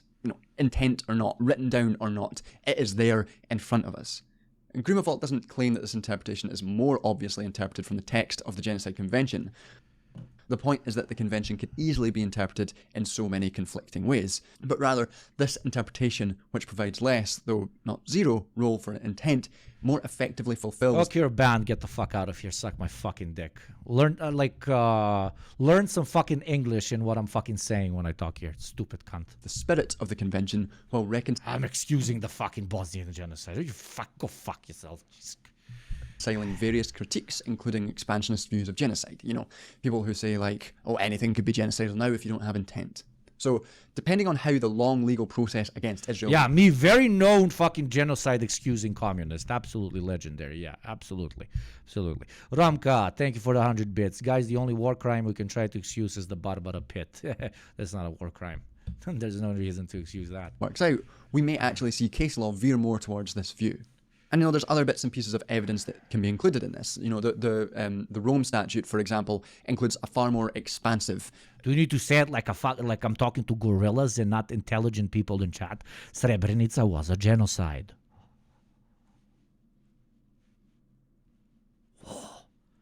thought you're not fucking stupid, but some of you fucking are apparently. View of intent to prove genocide, intent as part of genocide. And the Rome Statute is the international legal covenant that set up the International Criminal Court. A major thing, you would think, in understanding how intent should be understood, but has been less influential, probably because of the role of law in relation to dominant power. And you can see just how inadequate the obsession with the logic of special intent is, and how much more intuitive Greenwald's interpretation is, just by listening to Mr. Bocelli, Mr. Bonelli, Mr. Destiny. I don't know if it would have qualified as the crime of apartheid. Just like if Israel were to literally nuke the Gaza Strip and kill 2 million people, I don't know if that would qualify for the crime of genocide. In your eyes, probably. Like this argument. By the way, this was my first ban. I feel very powerful now. I'm so powerful. I am living in the power. This was the first time I banned someone myself. Which shows how good chat usually is. How smart chat usually is. So thank you for being good, smart, and speak basic English. Thank you. It's an easy language. You can all learn it, okay? Is patently absurd. The murder of 2 million Gazans, the entire population there, would absolutely fall within the interpretation of genocide. It would be the clear targeting, in whole or in part, of a... Oh no, Hugo is drunk with power. This is a slippery slope. National group. There was no humus in Srebrenica. Genocide denied. Which would have the clear effect of destroying them as a national people, in whole or in part. Absurdities about proving special intent aside. Frankly, just like it's pretty clear that slaughtering tens of thousands of people, 40,000 people at least, which is probably lower than reality because we've lost the ability to understand how many people have been killed because Israel has so comprehensively destroyed the capability of Palestinian people to account for the dead. Both Destiny's hypothetical and the stone-cold horrendous reality clearly shows a genocidal state of mind, consistent with an alternative understanding of intent as understood as part of and emanating from the Genocide Convention and the spirit of the Convention. So it's part and parcel of the logic of people who commit genocide to insist on special intent, as this very narrow understanding which is drawn from confused and contradictory case law and a very specific, narrow legal interpretation of genocide is useful, specifically to obscure intent. As one critic of Louis states, let's be clear, intentions are supremely important in the world's grim record of genocide, but not because they are recorded as intent to destroy. They matter least where they look like legally decisive smoking guns. They matter most because of all the ways they are disguised. Intentions were disguised by the perpetrators of atrocities to make sure they were not called to account, and were disguised also to escape responsibility by those who should have called perpetrators to account. But that is only the beginning of the difficulties for a judicial criterion of criminal intent. Perpetrators and judicial authorities were able to disguise genocidal intentions from others most effectively where they were also disguised from themselves. By appeal to the exigencies of self-defence, by reference to the larger aims of colonisation, and to explicit measures asserting benign intentions towards the indigenous peoples who nevertheless continued to disappear.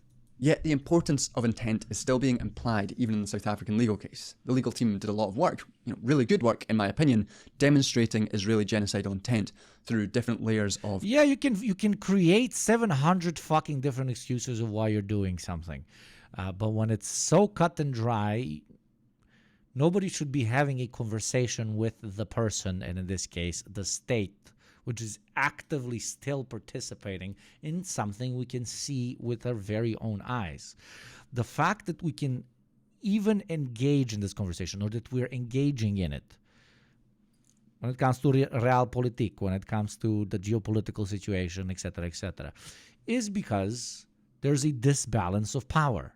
And because Israel is the 51st state of the United States, they get to make points like this, and others are forced to listen to Israel's perspective and points on what is happening because they have more power.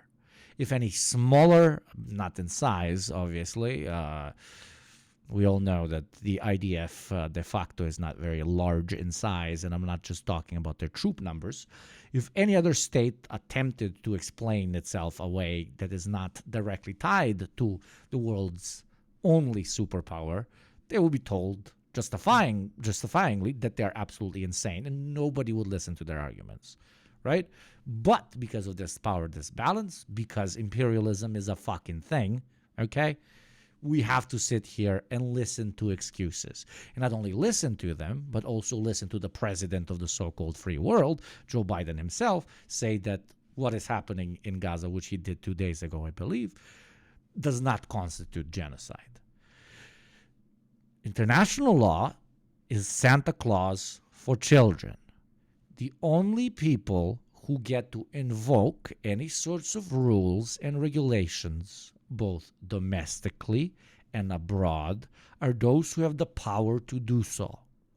Law, both international and domestic, does not apply to everyone equally. From something as simple as a speeding ticket. If you have a net worth of $10 million and you have a $5,000 speeding ticket, or if you have a net worth of $300 and a speeding ticket of $5,000, your experience on how much the law can crack down on you is very different. Well, this same thing applies internationally. Israel is in a position where they can do unhinged, disgusting things without being directly called out because they can afford to. They're the millionaire who's speeding. But in this case, they're a state that's killing. Yes? Yes. Thank you very much, Romka, for the 100 bits. Что, блядь, you gopnik Maoist? International law no work because no enforcement, because political power comes out of the barrel of a gun. Yeah, baby!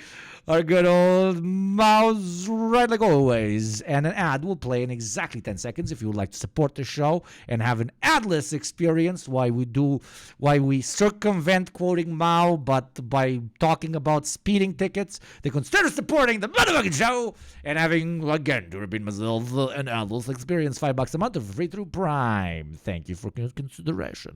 Israeli society, from politics to journalists to soldiers to just the general public, and did their best to show special intent because even with the contradictory and confused case law, it still remains a powerful interpretation of genocide.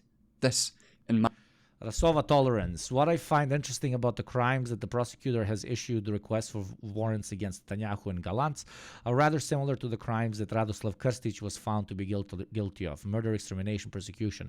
Only genocide and forcible transfer are missing, and forcible transfer should be easy to allege. Also, the combination of extermination and persecution is something that usually comes out when the charge of genocide is issued. Yep, pretty much. My view is frankly because the law is an expression of the hegemonic workings out of power. But what the South African case does show definitively, in my view, is that there is a genocidal state of mind and genocidal knowledge consistent with Grimoald's interpretation of the convention. So, Destiny doesn't know what he's talking about. Nobody should ever listen to him on anything, never mind this. He has no idea he's read one Wikipedia article. I don't know why he would be given such a large platform on which he could demonstrate his complete lack of knowledge and understanding. Although, I guess, it is very funny that because he's running a fucking cult, and he's been running it for a very long time, which allowed him to create a brainwashed mass that does his bidding and brainwashes anybody new who enters the community by making them feel like they're part of a community and by celebrating a deified individual who de facto knows better, understands better, and is better than anybody else. Again, textbook definition of a cult. That's why. But everybody, including Lex Friedman and so on, fucked up by giving him larger and larger platforms, and now he's the mainstream, and now he's some big, powerful intellectual. We fucked up with Jordan Peterson, we fucked up with him, we'll fuck up with many white boys in the future who pretend they know what the fuck they're talking about because they were right on 3 topics before in their life. People were just laughing at him the whole way through because he clearly didn't know what he was talking about. Like, even in this clip, it's very clear that Muin Rabini is just laughing at him here. Which is, by the way, I think you guys, I don't know if you use the phrase, the dolus specialis, that the intentional part of genocide. Sorry, I don't know that term. Because he doesn't know. He's read a Wikipedia article. He's read a couple tweets, and he's. Thank you, Romka, again for the 100 bits, legend. Brate called Lex Friedman a true centrist on that podcast you watched. Yeah. Shuffling through his papers as if he... Yeah, he's the king of the centrists. He's the overlord. He's like the god king, the emperor from Warhammer for centrists, okay? Has anything of relevance to say about anything besides gaming. Stick to your fucking gaming, Destiny. You're not a fucking real person. You've got nothing of relevance to say. Just stick to your gaming and shut the fuck up. Like, what? Sorry. I just really fucking hate Destiny. And one day I think he's going to be embarrassed looking back at what he did during an unfolding genocide, which was shuffle papers and talk fast as if he has anything relevant to say, to try and talk over people who have actual... No, he will not, because the only thing he cares about is being right. he like, you can see it as bright as day. He doesn't care about the points he's making. He only cares about being perceived as the smartest guy in the room. And with this sort of mentality, you will always go into being a contrarian on any taboo topic, only so that he can, again, make himself feel like he's right. And how do you make yourself feel like you're very right? By thinking you're more right than others. And topics like this allow for this sort of snake eating its own ass ecosystem to develop in your own mind, which, some people would call being insane, but hey, I'm not a fucking psychologist. Relevance and expertise because of some frothing hatred he has of Palestinians. He's going to be ashamed and embarrassed of himself, as he should. David Dodu, yeah, but ultimately he's not right. But what is being right? If you've built a community around yourself, in this case a cult, that is continuously telling you that you are right, then you are right. Because in his community he's right, so he's right. Internationally, to almost everybody with half a conscience, that's not even talking about half a brain, he's not. But he operates inside of his own community that he is growing and expanding. So he's right. He's right for himself. When truth is devoid of material reality, which us Marxists fucking harp on so hard for that particular reason, then truth can be anything. Fucking unicorns running us as they breed with aliens, and now they have horns on their heads and they're making the frogs gay. If your community, if your town, if your city, if your online community all believes that the unicorns fucking aliens and making the frogs gay is the truth, it's the truth. But if you want to talk about a material analysis, then obviously it's fucking not. But liberals do not care about material reality. They care about feelings. Okay. Conservatives even more. And therefore, if they feel is the truth, then it's the truth. Especially when they throw more and more money at him, then it's not only that you feel good about telling your own truth, King, yes, but you also get rich doing it. To be. He's, running cover for a genocide as it unfolds. It's a fucking low thing to do. Killer Queen Poland or PL, I don't know. He has a gamer brain. He treats political opinions like races in StarCraft. So whatever is meta in his mind, he will keep saying it. Exactly. He has a community that will keep telling him that he's the smartest boy. He's the smartest boy. He's turned this whole community basically into an allegory for his mother that gets to sit there and tell him that he's the smartest boy. You're the smartest boy. You're so special. You're the smartest boy. You're so special. The others don't understand you. The teacher isn't giving you bad grades because you're not studying or you're stupid. He hates you because you're the smartest boy. You're the smartest boy. Please. Thank you, Romko, for the 100 bits. Ooh, the material conditions, блядь. No, brother. The liberal frogs can be gay feminine. Yes, I am you gay pink now, as we remember. I'm gay feminine. Been told that by a great Indian lion. And to do so incompetently that everyone's just laughing at you. Jealous of you. It's all conspiracy. Exactly. Even the people on your side. Like to make Benny Morris feel shame is incredible. Just, I don't know, maybe quit your job. Get a job working in a cafe or a shop or something. Maybe it's something that you could bring some joy to the world by making their coffee someday and not this bullshit. Fucking waste of oxygen. Oh, sorry. Got carried away there. He's so nice. Like, he wanted to tell him to, KOIS himself, but he's too nice, so he can't, he's like, go make coffee, you motherfucker. I like him. He's a nice person. We don't deserve people like this. But just to clarify again, to get back on track, contain my hatred. Interpreting intent within the Genocide Convention and through established case law is not as simple as people like Destiny and even like Benny Morris would have you believe. And I want to again clarify that we don't have to confine our understanding of genocide and what the most important part of genocide is to that which is laid out in the Genocide Convention. There are numerous reasons for this that I've spoken about several times in many different videos. But what I wanted to show you here... Well, you call it whatever. You call it cheeky breaky guys having some nice little fun time doing silly things by dropping bombies. Okay, call it that. doesn't change what is happening. Doesn't change what is happening. History, law is defined through the barrel of the gun, and they keep fucking redefining it. Not even with guns, with fucking missiles. Was that even if we confine ourselves to the law, the idea Hello, that equal genocide ways. and its alleged associated requirement for special intent is an uncomplicated, settled matter is an obscurant oversimplification. The claim that it is the most important part of genocide is frankly, flatly untrue, despite what Wikipedia warriors like Destiny might spew out on their inexplicably large platforms. And there is, like, I'm not a fucking psychologist, but there's another aspect to this. When, I guess, that I just thought of. When your whole life is talking, when your whole life is like talking, yeah, that's it. When your whole life is talking, then you give even more emphasis on what people say instead of what people do.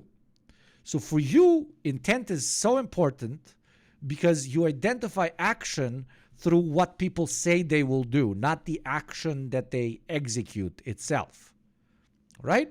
So it's genocide only if they say they are doing genocide, because what you say is who you are to a Twitch streamer whose whole life is talking into a microphone. Ironic that I'm saying this, but you get my fucking point. Special intent is not a simple, undisputed benchmark which must be reached before we can call something genocidal by law. It is, in fact, more complicated than the Wikipedia summary he read. And the only reason to steadfastly stick to this idea is to deny the ongoing genocide in Gaza. And despite the fact that technically there is no legal ranking of genocide as a worse crime against humanity than others, excluding the possibility of genocide like this is an attempt to move the genocidal acts of the Zionist entity closer to innocence, to effectively deny the genocide. And it is de facto genocide denial, exactly, bingo, fucking all the bells are ringing, which except in Destiny's head. is, in effect, to work complicitly with it. To reiterate, Zionism is settler colonialism. Settler colonialism is genocidal. To free Palestine from genocide, defined beyond the law, requires the liberation of all the land from the Jordan River to the Mediterranean Sea. All right, thanks for watching. This was a shorter video today, but thanks for watching it through. This was a shorter video, fucking king. Go and subscribe to John the Duncan. Makes great videos like this one. Thank you very much, John the Duncan. Thank you very much. So what is the opposite of John the Duncan and all the brave men, women, and NBs that have gone out into the streets to support the cause, that have understood that you need to change the physical world in order to change yourself and policy? Well, it's hippies. And I saw a video, they put it by this small creator called Carter. Hippie influencers need to be stopped. I want to talk about hippies. Let's talk about the most useless motherfuckers in the world and why they're more annoying than everybody, because they think they're not useless. Okay? They think they're doing a thing. They really think they're doing a thing, but they don't.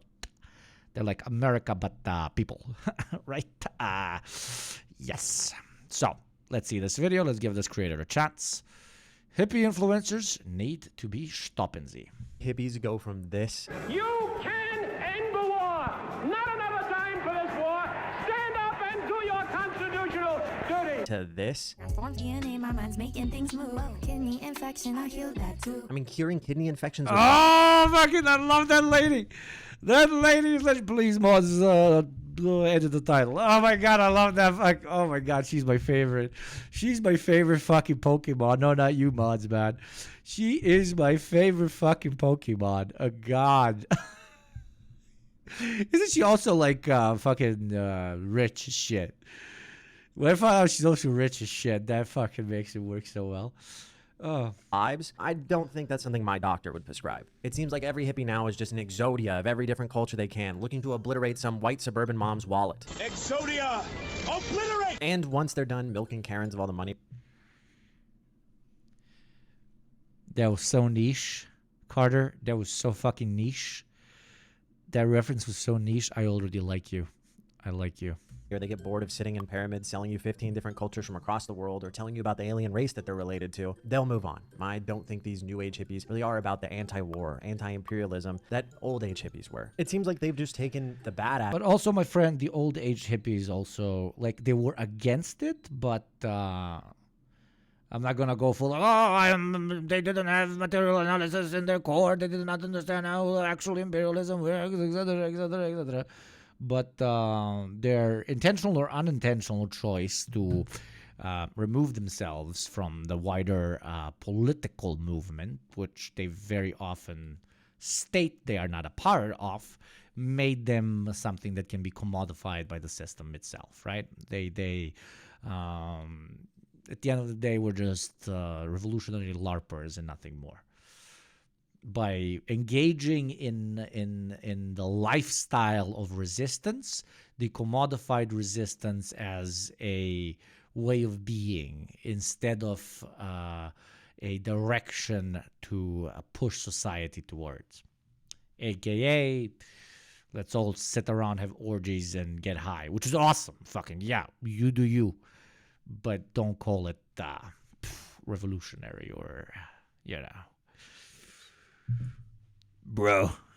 Aspects of the old hippie movement and made that the new front of this hippie movement. Most old hippies just became progressive. Toasty Android, the old hippies were kooky in their own way, but they had it very right in terms of being anti-war. Yeah. I'll take what I can get, okay? Take what I can get. Blood, no soil. Thank you, Romka, as always. But the healing crystals definitely have a lot of material analysis behind them. I cannot talk shit about healing crystals because my mom might be listening and she's really into crystals, so I don't want to hurt her. Or leftist, and a lot of those ideas of anti-war and anti-imperialism became normative. They weren't just hippie things. The summer of love became kind of a thing that we all just believe, at least if you aren't conservative, which is actually what's interesting. These people are espousing anti-intellectualism, anti-science ideas, not necessarily unity, but let me wear your culture to make money off of it. Truly the definition of appropriation. We're going to talk about appropriation a lot throughout this video, and that's why I suggest you watch any of these different creators to get a better understanding and understand why it's an issue in a lot of circumstances. Not always is it appropriation, but a lot of times it is, and especially when it comes to these hippie TikTok influencers. Okay, first on my list is a TikToker named Shannon Blake. She's known for rapping and taking pretty much every culture she can and infusing it into her lyrics. Sometimes those are alien cultures. From the Pleiades, Lauren is the race. Yeah, I came to this earth to bring love, light, and healing. Oh, all right, wait a second. She comes from Pleiades and Lauren is the race? Oh. Okay, I'm not gonna actually jump on. Wait, what's the race? In ufology, Nordic alien is the name given to alleged humanoid extraterrestrials purported to come from the Pleiades, who resemble Nordic Scandinavians. Oh my god, the hand is rising. The hand is fucking rising, you know?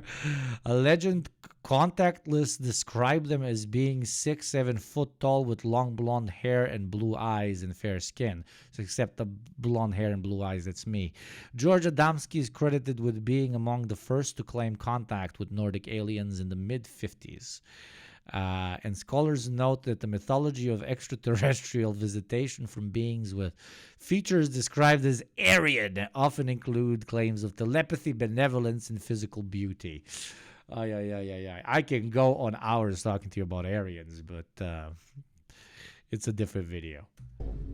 Oh, okay, I'm not gonna actually jump on and call her white supremacist, but I had to find out what a Lyran is at least. I think Pleiades is some white supremacy thing, but I don't think this lady is like a new age skinhead or trying to dupe people. I think maybe she means a different definition. Let's see what Reddit has to say about this. Lyrans are the root humanoid race of our galaxy who assisted in seeding Avalon, Ivon, Agoria, and even Earth. Literally, like, Nazis unironically, 50% of this believed it, okay? Trust me. If I'm an expert or something, it's on what Nazis believed, okay? And again, remember, like, Nordics, the reference to Nordic, is a race for these guys. They're not referring to fucking Scandinavians the way we do today, okay?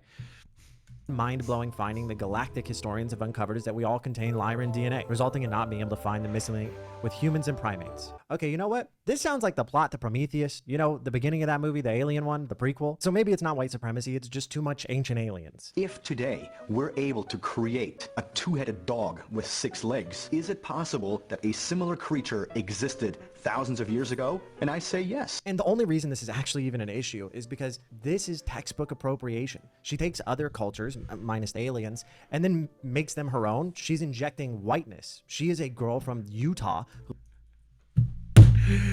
She's come on. She's appropriating so much, she's even appropriating racist culture. She's appropriating from so many cultures that she is taking so much. She's taking so much, she started taking from Nazis, okay? She's taking a little bit from so many fucking identities and ideologies and belief systems and ways of living that she ended up taking shit from Nazis. That is the fucking highest stage of a Pokemon LARPer that I can fucking think of. Holy shit, that's the most evolved white girl on the planet, okay? That is level 6666666 fucking, capping the shit. You need to mod the game to go into a different fucking...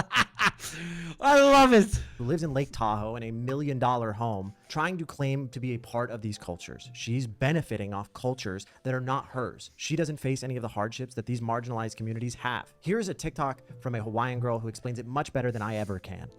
Speaking of a hardcore appropriation, this channel is about to get appropriated out of its fucking mind by Twitch itself, the platform that allows us to stream here by playing a fucking ad. We don't want to watch those fucking ads. We want to watch you gopniks say fucking ads, okay? For $5 a month for free through Prime, you can do exactly that. Buy it or gift it, your fucking choice of an Alex experience, and allow me to say fucking hippies for the next year. Thank you kindly for your consideration, indeed. Put some ho'o to make it porno, Okay, Shannon, baby girl, you up? If you or Auntie Diane Forster would like to come in and put these creator funds Ad will play in 20 seconds. that you guys are accruing based on Hawaiian Oh, the most 10 out of 10s I've ever gotten, baby. Yeah, brother. practices to good use. If you actually want to practice what you're preaching, now's your time. No, like, how do the aliens feel about this? Exactly. Fucking lady went on to fucking take from so many people. She invented a people that doesn't exist. She's like, aliens. I'm about to appropriate some alien culture, motherfucker, okay? I'm running out of fucking Earth cultures to appropriate. Fucking aliens now, okay? Subscriber. There's a fucking Zenithian or whatever the fuck you want to call him sitting in his fucking spaceship upstairs looking at this shit, and he's like, holy fuck, she got us figured out. What, does she have some fucking third brain that understands how to take all the significant or insignificant parts of everything that has existed or has ever existed so that she can wear it on her fucking body? Ay, ay, ay, ay, ay.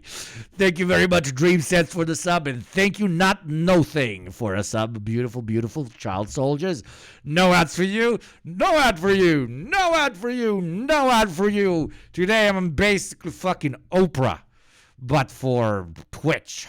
Time to shine. Feel free to make a donation to Lahaina Maui right now. If you can take so freely from our culture, you can give freely too. Hawaiian appropriation has actually gotten so bad by a lot of these hippies that Lily here, who I mentioned earlier in the video as someone who talks about this a lot, is kind of just over it. I know some of you guys like to tag me and other Native Hawaiian content creator under videos like this of like these white chicks doing their ho'oponopono, forgive me, thank you, love you, whatever. We've made videos about these. We've talked about these things. They're just gonna keep doing it. They're gonna, keep thinking like, I am so in touch with my inner spirit. Best joke of the night. What's your Gopnik's favorite international court? ICCPP. I see a lot of peepees. Mahalo nui loa, banging the Native American drum. She couldn't choose Dune and become Lisan Argaib. She had to choose Nazi aliens. They saw her and left, so she won't appropriate their culture, bro. Yeah, this is, yes, MXG, welcome back. This is Trustafarians. Yeah, I forgot the term. Yeah, Trustafarians, baby. Let me, and whatever. Like, they're just gonna keep doing it. At this point, I really don't care anymore. Just let them, they don't have anything interesting to pull from their own cultures or, their own languages, so they just want to use ours because it sounds cool, I guess. Lily's not wrong here. Most Native people I know have given up on calling out appropriation because it's impossible to do so when you get TikToks like this. That you hate don't faze me. Nothing bad to say it could ever faze me, cause I've been stacking millions feeding my whole family. Like, how do you get through to someone like that? Someone who claims that everyone who calls them out on a very real issue is just a hater. You see, cultural appropriation is like putting on a costume, getting all the benefits from wearing that costume, and then taking it off at the end of the night. And you know what's actually... Thank you very much, Ramka, for 100 bits. When I was a kid hearing about how Nazis blockaded Leningrad, I never... he is, by the way, from Leningrad. I never thought I would grow up to hear about Nazi alien hippies. Sometimes feel like ancestors drove all the way to Berlin for nothing. It should have gone up. The Nazis went into space. insane. A lot of these TikTok hippies, when called out, will instantly go into defense mode. Instead of learning or trying to accept these cultures, they try to claim them as their own. They try to erase the culture that they took from. Black people wearing locks is not culture appropriation, because every culture has worn it. I know, we've all heard it. The Vikings had locks. European natives had locks. And that's just not true. There's no evidence that shows that we ever had locks. And don't take my word for it. You should watch this video by Snappy Dragon, all about the different hairstyles of Europeans. The idea that ancient Celtic peoples had locks or mats is often traced back to a supposed quote from a supposed Roman source, note my repeated use of the word supposed, that says they had hair like snakes. However, there does not appear to be any solid source for this quote. We can't find who said it. Like, this is fucking...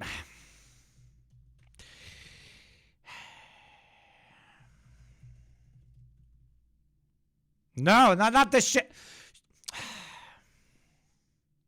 This is not fucking Rastafarian, okay? This is not a fucking Rastafarian, okay? You can't point to this and be like, white people used to wear fucking dreadlocks, brother, okay? This is not a fucking dreadlock. Whatever the term it is for it, I'm sorry if I'm being culturally insensitive, okay?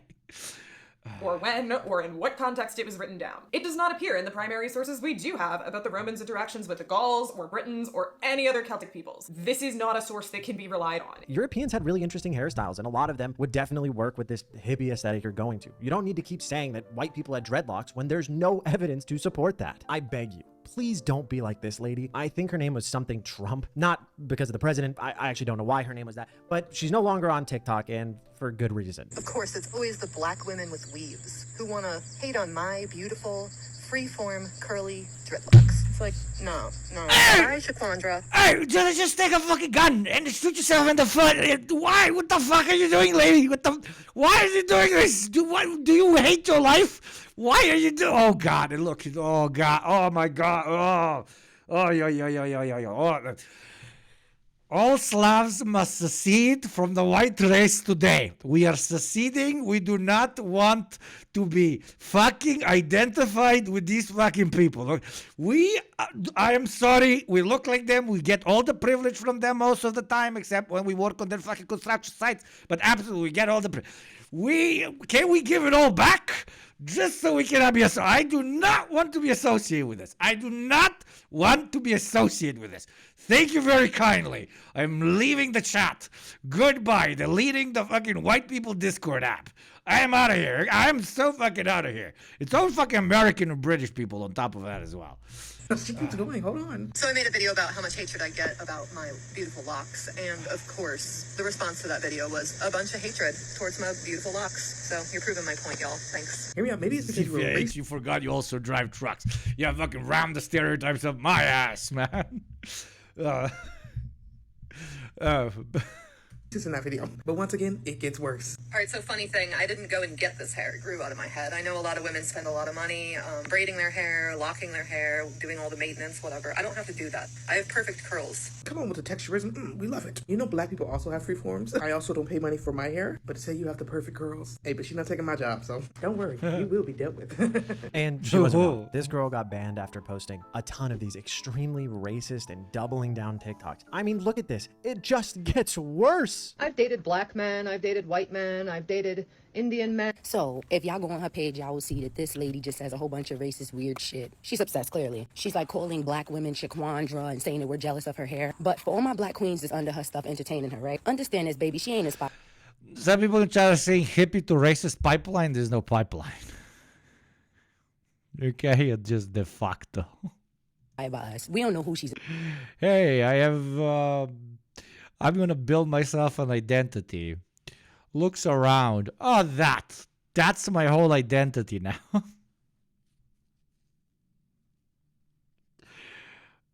But lady, there's certain cultural context in this where, sometimes it's not fucking chill for you to do this.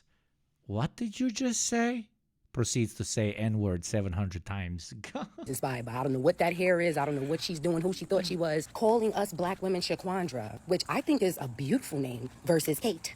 That 4-letter name, Kate. Then you turn around and talk about how many different ethnicities you've slept with. Honey, close the gate. All them different men and you still ain't got no man? Listen, there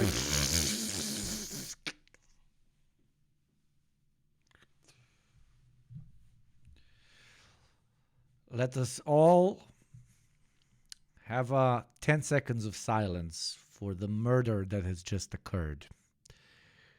Rest in piss.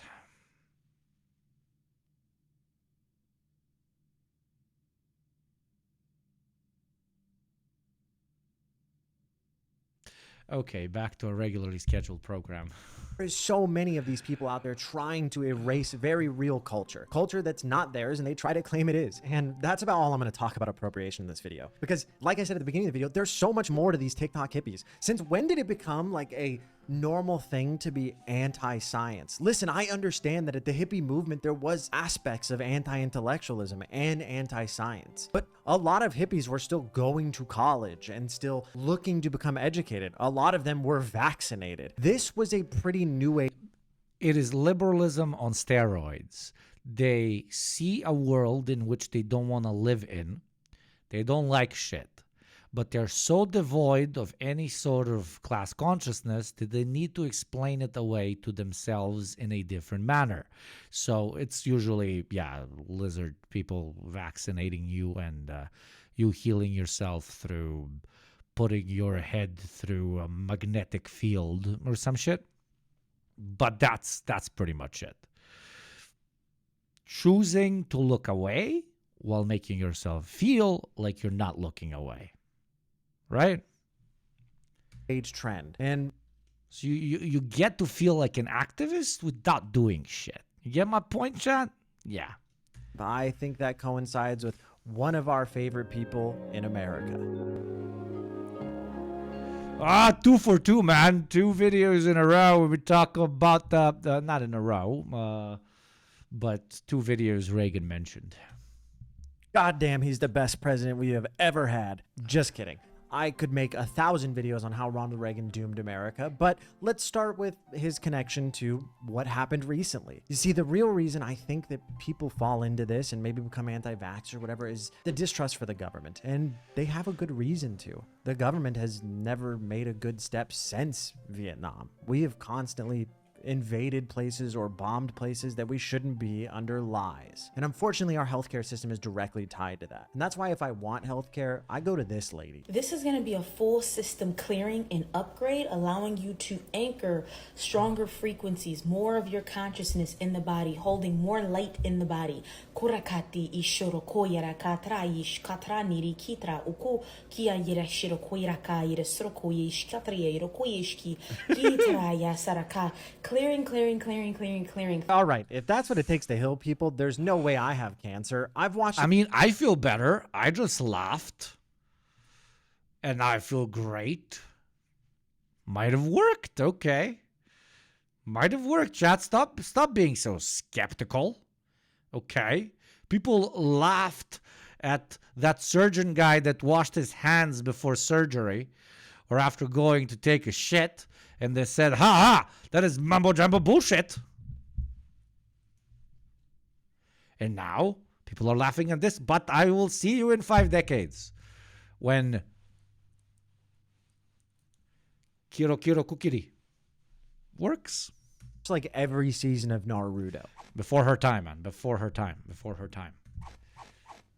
But really, I think the reason that people have fallen for this government is healthcare thing is directly related to the pandemic that we just went through. I think that people think because the government put a bunch of money into private corporations that somehow the government is poisoning us. Listen, I don't understand, and maybe I won't understand because I'm not somebody to discount science. I value it. I don't actually think most of these people buy their own stuff. I think that most of these influencers who make it are actually just trying to sell you something. If not themselves, in the case of Shannon or the other TikTok hippies, they're trying to sell you some money manifestation thing. And man, I see this everywhere. I'm going to hypnotize you to manifest money so fast that you'll make Jeff Bezos wonder if he needs a side hustle. Now I want you... Hell yeah, let us listen, chat. Okay.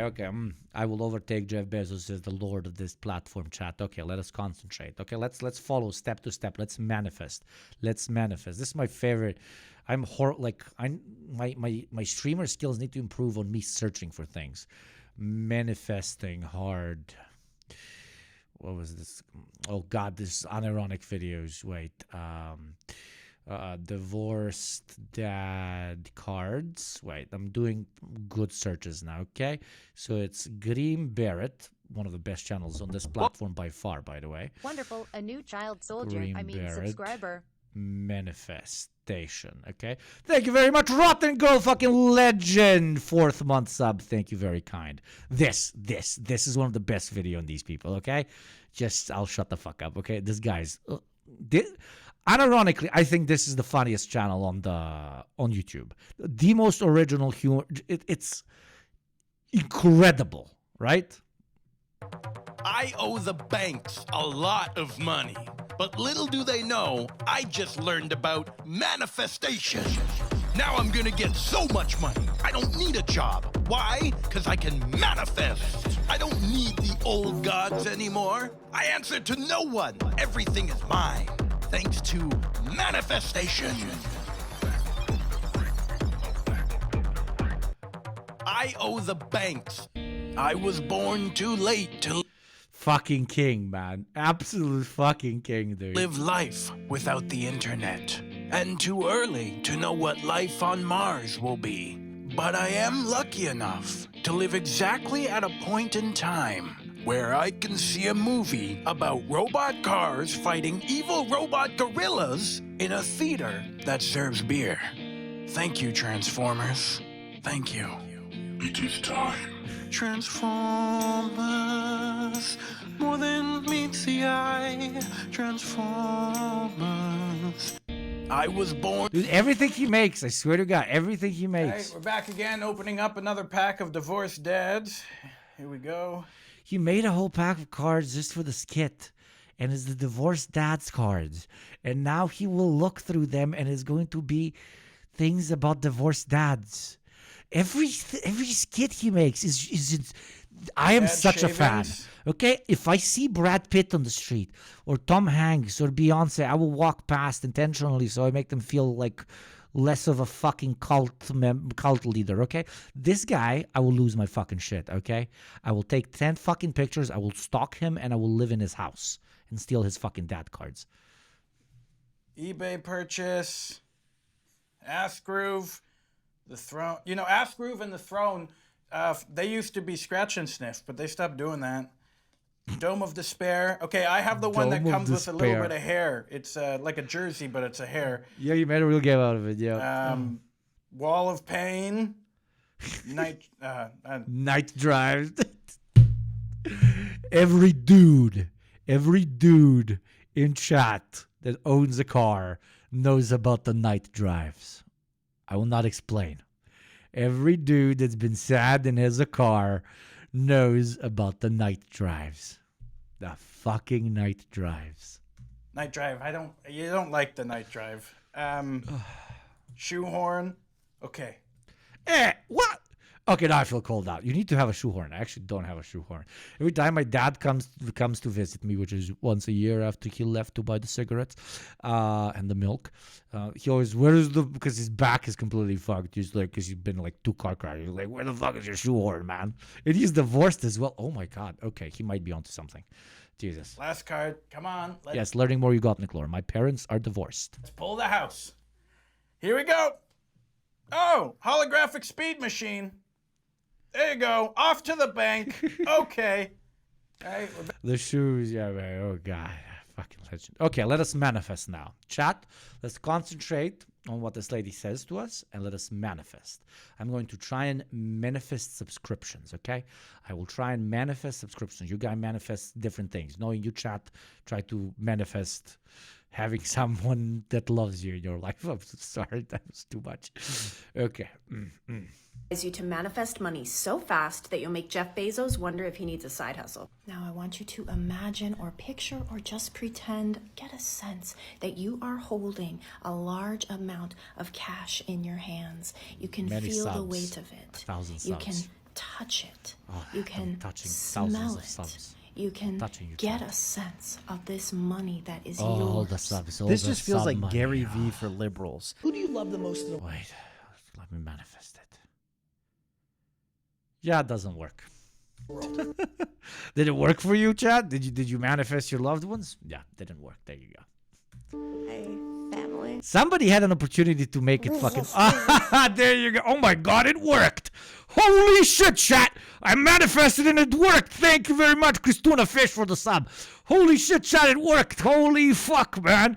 Holy fuck. And exactly when I didn't believe in myself, the manifestation presented itself to me. And now I have $2.5 more. Every day. Thank you very much, Kristen. Not only for the sub, but for making the skit work. Okay, I was like, please let the skit fucking work. Somebody think on how we make the skit work. Thank you. Thank you.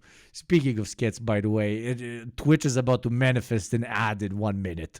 If you want to manifest it away, you can become a sub for $5 a month or for free through Prime, or gift it to someone else and manifest your adless experience for at least a month. In like literally once a day, genuinely sit there for 5 minutes and make pretend one of them got shot in the face. Like, I don't understand how anybody can fall prey to this. I mean, there's an entire YouTube channel from this girl named... You know that I'm about to come. Do not come. I'm about to manifest. Do not manifest. Sky.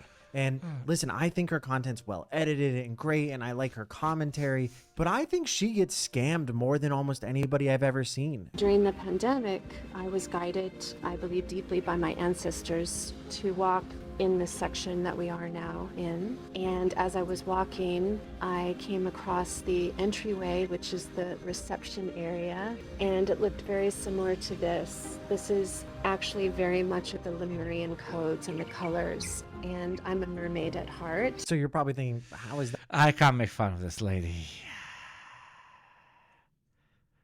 I can't. I feel sad. I feel sad. This went from funny to sad. Yeah, this really went like hard from very funny to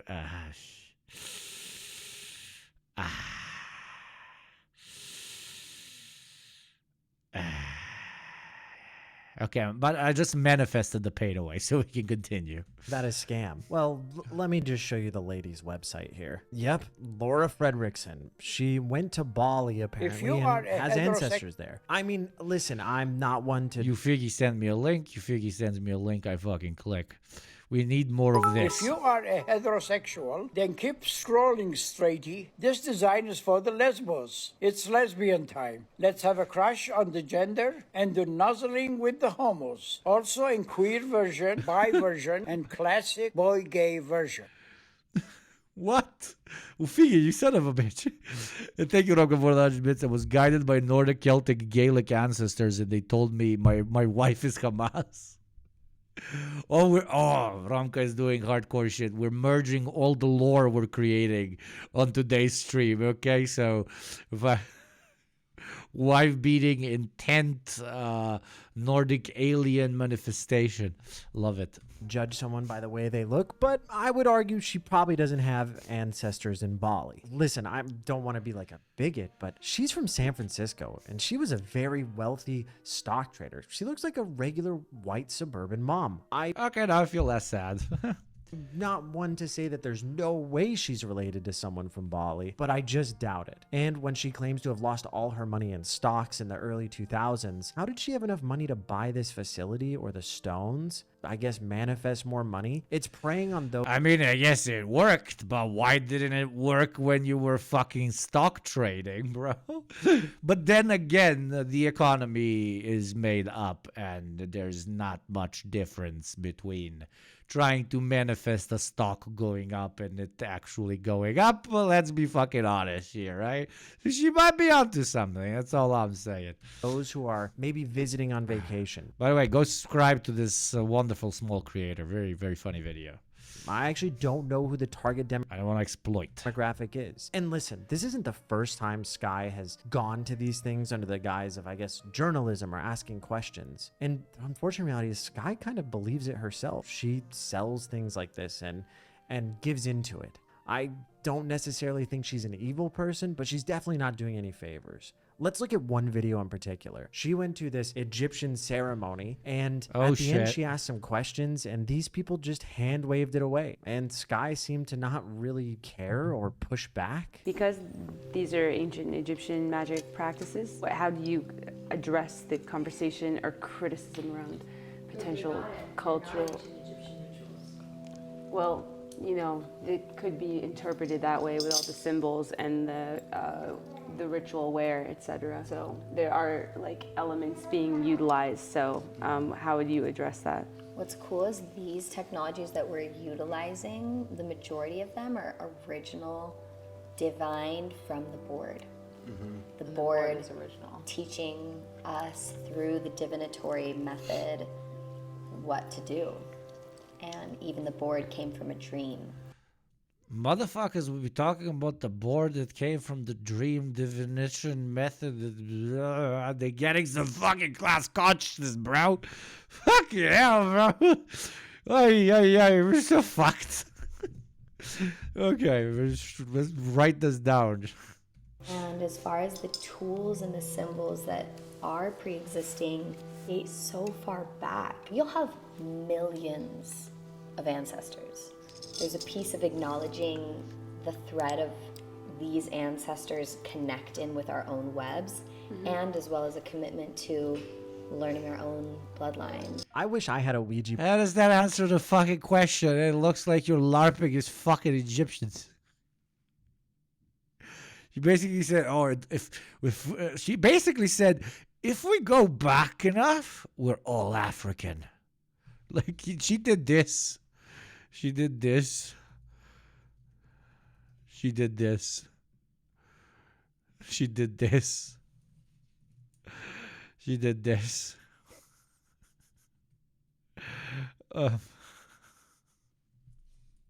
Board that just told me, hey, it's okay. Just scam these people out of their money. Tell them that you'll heal them, that you'll be more into... Like drug dealers, but woke. Man, just give me this tab of LSD. What the... Why are you preaching about ancient boards collecting us through intricate lines of ancestry while wearing Egyptian gowns? Just... Can you please just sell me my LSD? Like, you're sitting out, like, you're standing outside... the fucking 7-Eleven waiting for your fucking drug dealer. He arrives, gets out the car, and like, yo, bro, pass it, man. Maybe some cops are gonna pass you. Like, man, this is going to connect you through the board to your ancient ancestors. This is Are you a cop? I think people should just... You're a cop, right? You're a cop. You're a cop. Go to therapy instead of this. The main lady that runs this actually got asked at the end by Sky kind of what's going on, or the ethics, and this was her answer. I'm wondering what you might say to someone watching this who thinks that you're just making all of this up and this is all kind of just a figment of the imagination. Fine, basically. And even if it is a figment of the imagination, awesome. It means it's a very active imagination. My imaginary friends never scammed me out of money. My imagination was not something that I told people was real or sold them as real. And that's what these people are doing. And they're not alone. And if you think Sky going to all these things and constantly getting scammed is asking these questions because she has any intention of exposing them or making you think twice, you're probably wrong. This is what she had to say at the end of this video, and it's pretty much the same every video. I've realized that it's the journey of self-discovery that happens through the pursuit of seeking answers that is more fulfilling to me than needing to know the answers themselves. The liberal brain.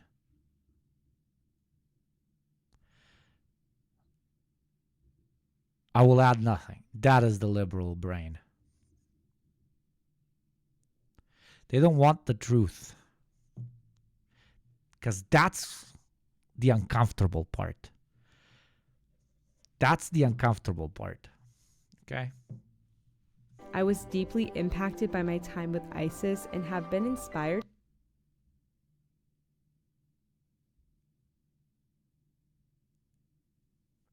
It's probably her name, but come on. To live with more intentionality.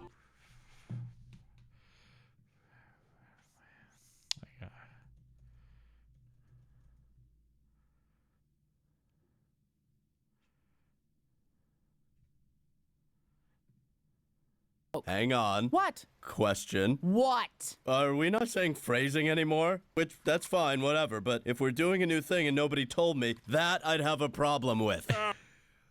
So, wait. Let me do it proper.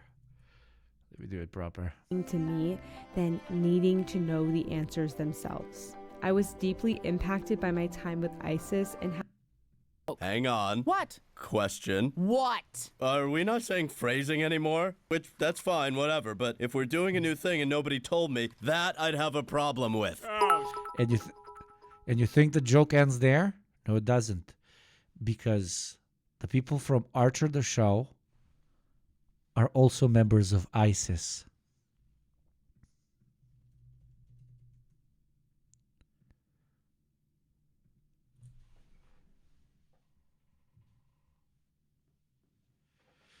Oh, it's a 3-layer joke. You thought it had 2 layers. It had 3 layers. A joke in 3 layers. Mate. At the end, it is all ISIS. Thank you, ZVH, for the 100 bits. I was deeply impacted by my time with Hamas. have been inspired to live with more intentionality, incorporating small moments of Triple kill. Triple kill. We are murdering today. Sacred ceremony and prayer into my daily life. To be honest, I don't think Sky is evil, or Shannon, or the girl that has clip-in locks and parades around on TikTok to Bob Marley songs. The one lady that does have locks and then called every black lady Shaniqua, yeah, she's probably evil, so fuck her. I think these are just people who are scammers. Good old-fashioned scammers. And Sky even less so than others. I think she... Or fucking stupid. So I'm sorry. But sometimes you gotta call a shoe and a stupid motherfucker. He's somebody who is really wanting to find something, and instead of trusting therapy or institutions, which maybe have wronged her, she would rather go to these and share that with others. Anyways, let me know what you think in the comments, or because it's more comfortable. You can do both things. You can both feel better about yourself without being uncomfortable and actually participating in something material that changes the fucking world. This Darman clone is crazy. What are the Darman? Gave my stream my credit card for Christmas. What was Darman? Darman, the king of YouTube life lessons and immigrant... Okay, we'll continue with Carter up in here, okay? Straight up Carter hours, okay? Let's watch this Darman. What is... Jebote, ja nisam dovoljno na internetu, jebote, Darman. Čemu priču ovi jebeni likovi? Darman.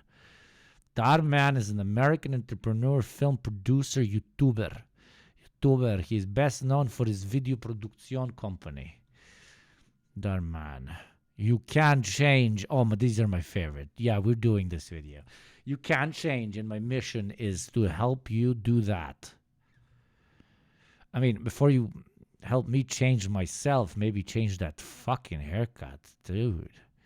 Shop now. Let's see what kind of merch you got. Okay. Manifest. Darman fam. So you, dude, is this really your merch, man?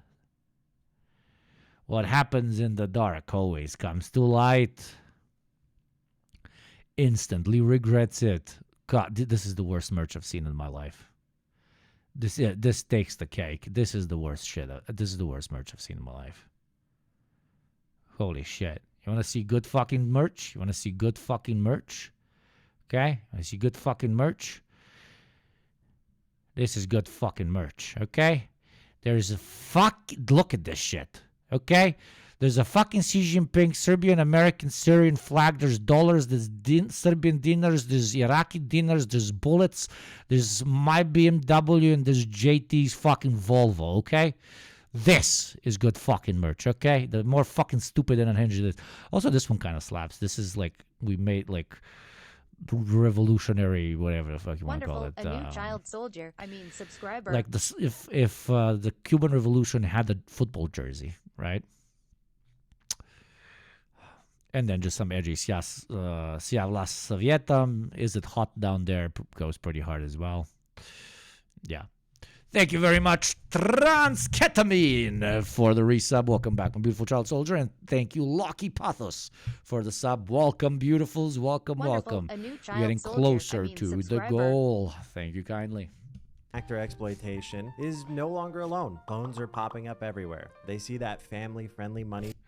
Darman is so formulaic that the streamer Jarvis Johnson made a game of his videos. Wait, let's say.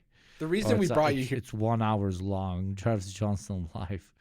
Jarvis Johnson and Curtis Connor play Darman bingo. Okay, let me introduce myself to Dar then. Okay, I don't know anything about Dar. Today we'll learn, chat. Today we'll learn. Today you make Hugo cringe, okay? I am no longer you gay pink. Now I am you cringe pnick. Tree in Darman's backyard, and they've decided to plant one of their own. You see, life lesson YouTube channels are kind of common nowadays, but it's really— Let's go down the Darman hole.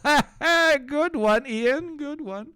hard to capture the essence of what makes a Darman video so good. And this channel doesn't do that, but it's the worst of them all. The absolutely most unhinged channel I think I've ever discovered on YouTube. I actually discovered it yesterday when I got linked it for my birthday stream over on Twitch. And oh boy, was it truly a birthday surprise. My God, bro, what the fuck? So not only is the content unhinged from this channel, but the titles and thumbnails are just as insane. One of the videos I saw on their channel was called "Girl Gets Cheeks Clapped While Boyfriend Fights War. You won't believe it." I probably won't. I think I'm like my memory is unlocking. I think I explored this guy back in the day. There was also one that we watched on stream called Karen Kills Mexicans, which is actually a two-parter. And oh boy, it's insane. I don't know how that was allowed on YouTube. The one we're going to be talking about today has an equally as disgusting title and thumbnail. It's called "Hot Mom Takes Autistic Son's Pic. You Won't Believe It."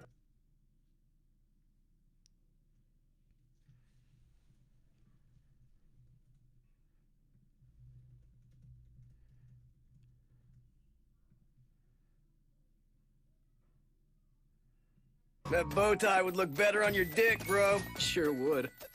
Every day we stray further from God. No, God, no!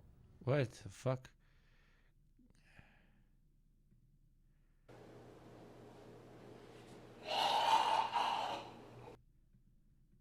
And neither person in the thumbnail is actually in the video. Coming up on tomorrow's teachings. Oh my God. You could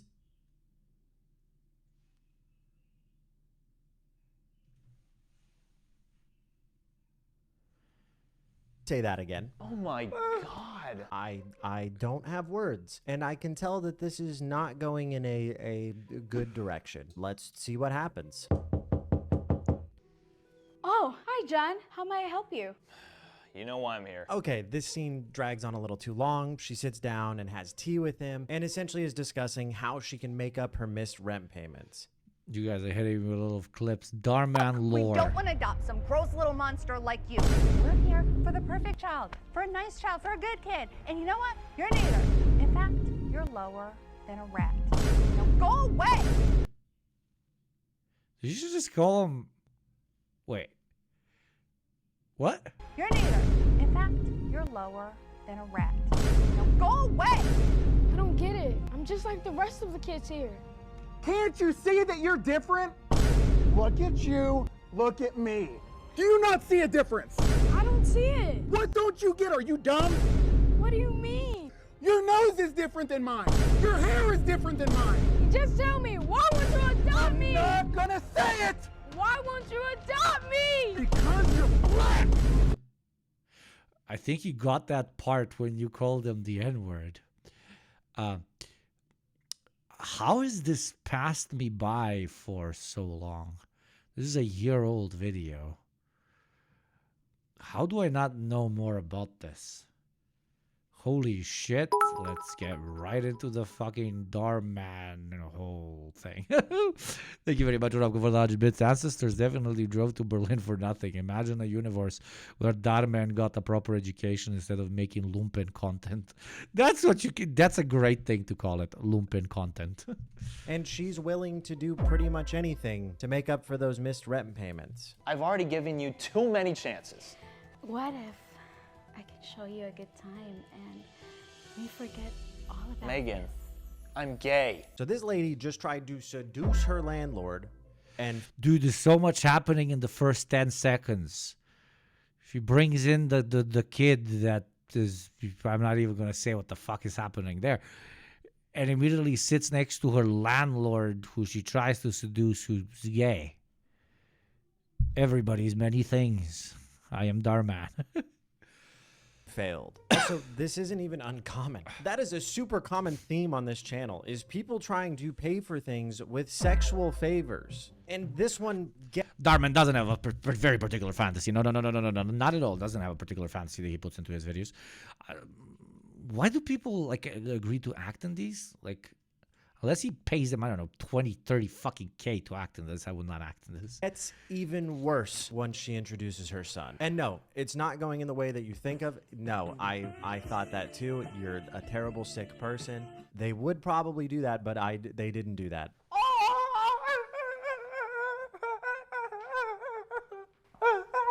Oh my God. Last month I was here. He was normal. Come on, say hi, Jack. What happened? Jack didn't have his seatbelt on. A car cut me off and I swerved off the road and hit a tree. Who wrote?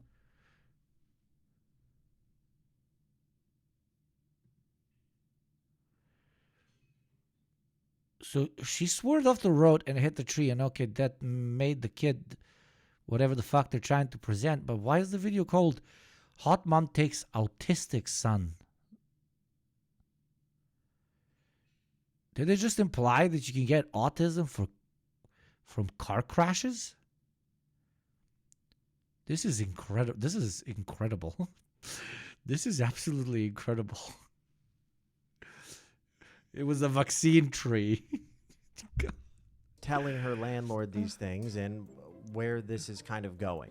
I won't charge you any rent for the next year. It'll be on me. So listen, I'm happy she didn't like try to use her son to seduce the landlord, but still kind of messed up that she's trying to garner sympathy using her son and his car accident, which gave him autism, which I don't think is a thing, and it's not a thing, and whoever wrote that probably deserves the pits of hell. But it gets... I thought the hippies were the worst thing we're gonna cover today, like the holy fucking shit. No, as always,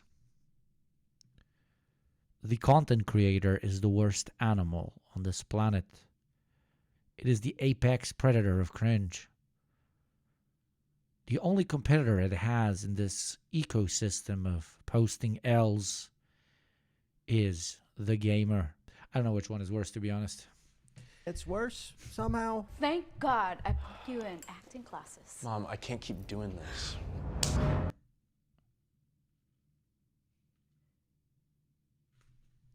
The twists. Martin Scorsese. Who? The twists. Oh. Listen here, Pipsqueak. You say anything about this, I'll put you in the icebox for a full week. Do you understand? Okay. Aside from mom having a wicked haymaker and the fact that autism comes from hitting trees after flying out of a car, does anyone else think it's kind of weird that this apparently very family-friendly woke... Thank you very much, Mr. Zankar, for this. Welcome, my beautiful child soldier. Thank you very kindly. For the subscription. Also, is the twist going to be that he's adopted as well? Because that's the pastiest ass fucking kid I've ever seen. I don't know. YouTube channel is telling us that disabilities garner you benefits. Listen, I admittedly do not know many people who hit a tree flying out of a car and got autism, but I don't think your life becomes better, or that you get free trips, or just lots of money, or what's coming up. The next scene happens. Also, the icebox does sound like a place in Gitmo where they lock you into a chair and make you watch these videos so that you give up like important national security secrets. Stop whining. I'm starting to think you're actually autistic. I just miss Dad. It's hard without him. It just sucks not knowing where he went. I feel like he's still out there, somewhere. He's gone forever, and he's never coming back.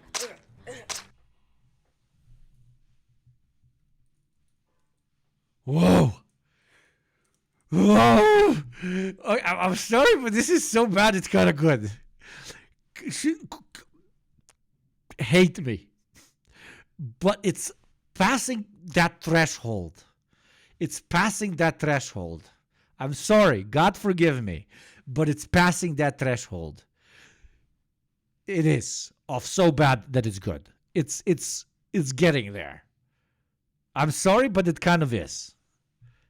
Now get your crap together. We have a meeting with the mayor. Okay, so now we have another plot point. First of all, whining is apparently an autistic trait only, and she's a murderer. I don't know how that fits entirely into this. Did murdering her husband is because he didn't like what she was doing and was the only one with a conscience, or I don't really know. What's I don't know. Sorry, I dozed off there for a second. Really autistic. Now get your crap together. We have a meeting with the mayor. With the mayor?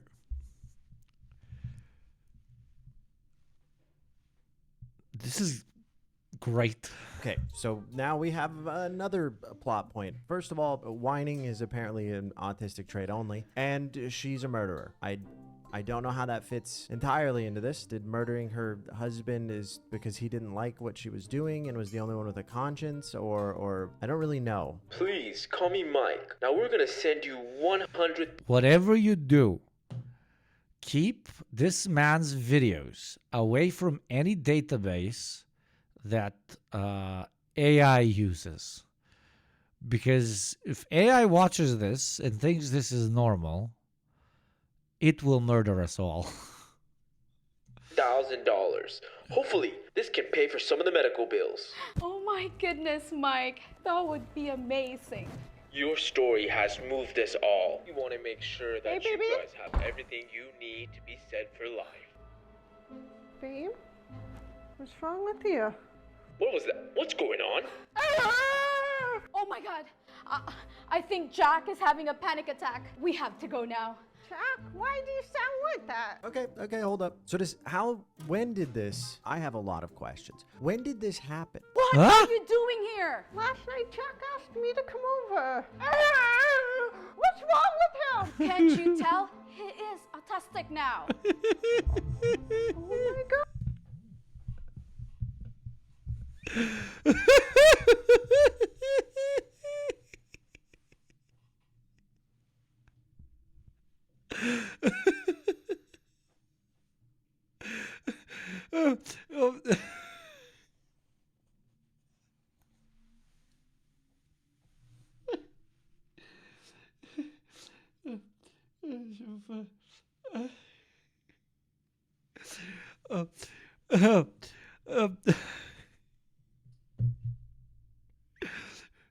Dude, last time I watched your stream, chat was behaving well.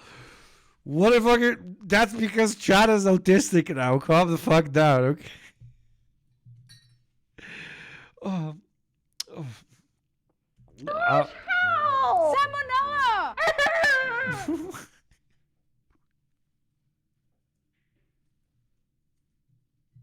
Salmonella.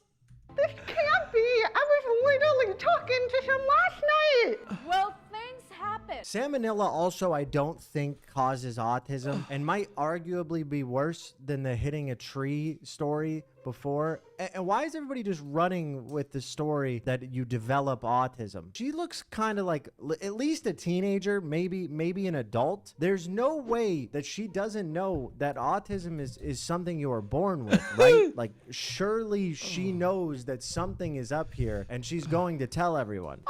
You can help him by getting some food in the kitchen. Get some raw chicken. What? Raw chicken? You heard me. Do you want him to get better or not? Still no life lesson, and it's getting worse. It's getting much worse.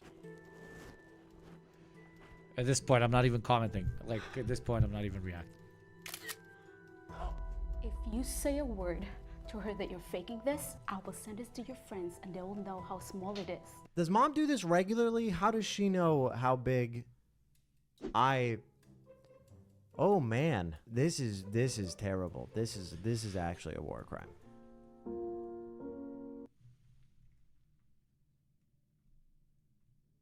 Am I allowed to watch this on Twitch? Somebody get a Twitch mod here to like tell me if I'm allowed.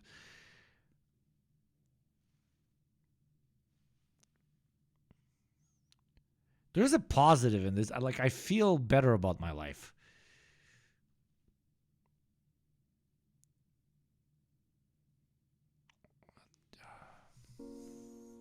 I just watch. I can't even say anything. Are you sure he likes that? That was probably the best edit and best thing they've done in this entire video, is that little cut where to make him look like he's eating raw chicken. Also, how do you cure salmonella? By getting more? Is this like a fight fire with fire type situation? Because I'm really trying to understand how they thought this idea was grounded in any sort of reality and that I would learn something from this.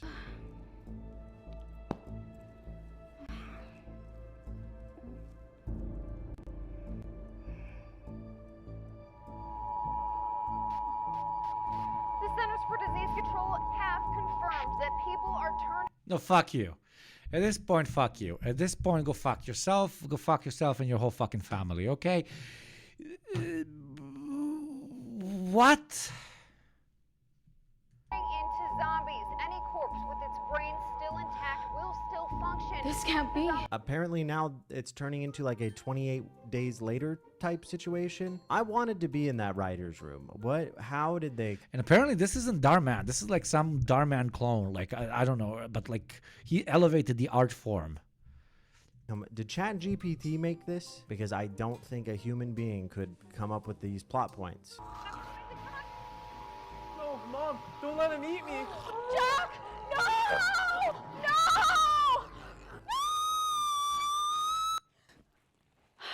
Jack! Jack! Oh, do I have to act autistic right now? No. They were like, the zombies are too much. The zombies are gonna be a dream. The zombies are too much. We like, people will not believe this story. It will not be based in enough realism. Okay, the zombies will be too woke. Okay, we'll just keep it to the autistic kid being caused by car crashes, dick pics. That's where we draw the line. Zombies. The zombies were the most normal part of this whole story. The most normal part of this whole story. And that says a lot about the story. Oh no, I thought I lost you. What? I'm so sorry for everything. I realized that I could lose you at any second, and it made me realize how precious you are. I love you, Jack. I love you too. I'm still very confused as to what's the life lesson here. All I've done this entire video is learned that you need to buy better. The life lesson, Carter, is do not be awful. Do not be Hitler, because the person you're being Hitler towards might die. Yeah, I think that's it. I think that's pretty much it. Yeah. Better microphones and learn to color grade your film, because even Darman does that, and this is psychic damage. I'm not a film connoisseur or film critic by any stretch of the imagination, but I don't think that they delivered what they were trying to, because all I've extracted from... She also murdered his dad. We forgot that. Yeah, I forgot the dad killing. She didn't feel bad about killing the dad, but him potentially being eaten by zombies, that's where she drew the line. This is don't have a dream about zombies because you will get empathy about making your son fake autism. Maybe they'll wrap it up here in the last few seconds, but I am not hopeful at all. I have zero hope that the end of this video really does anything to tie together these insane plot points. Now start being a good mom.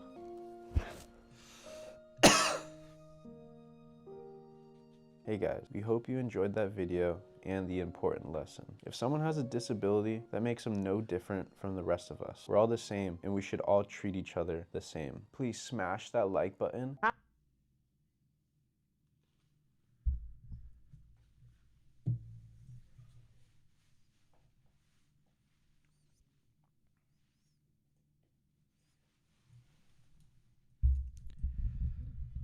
I will cry now. I will proceed to cry.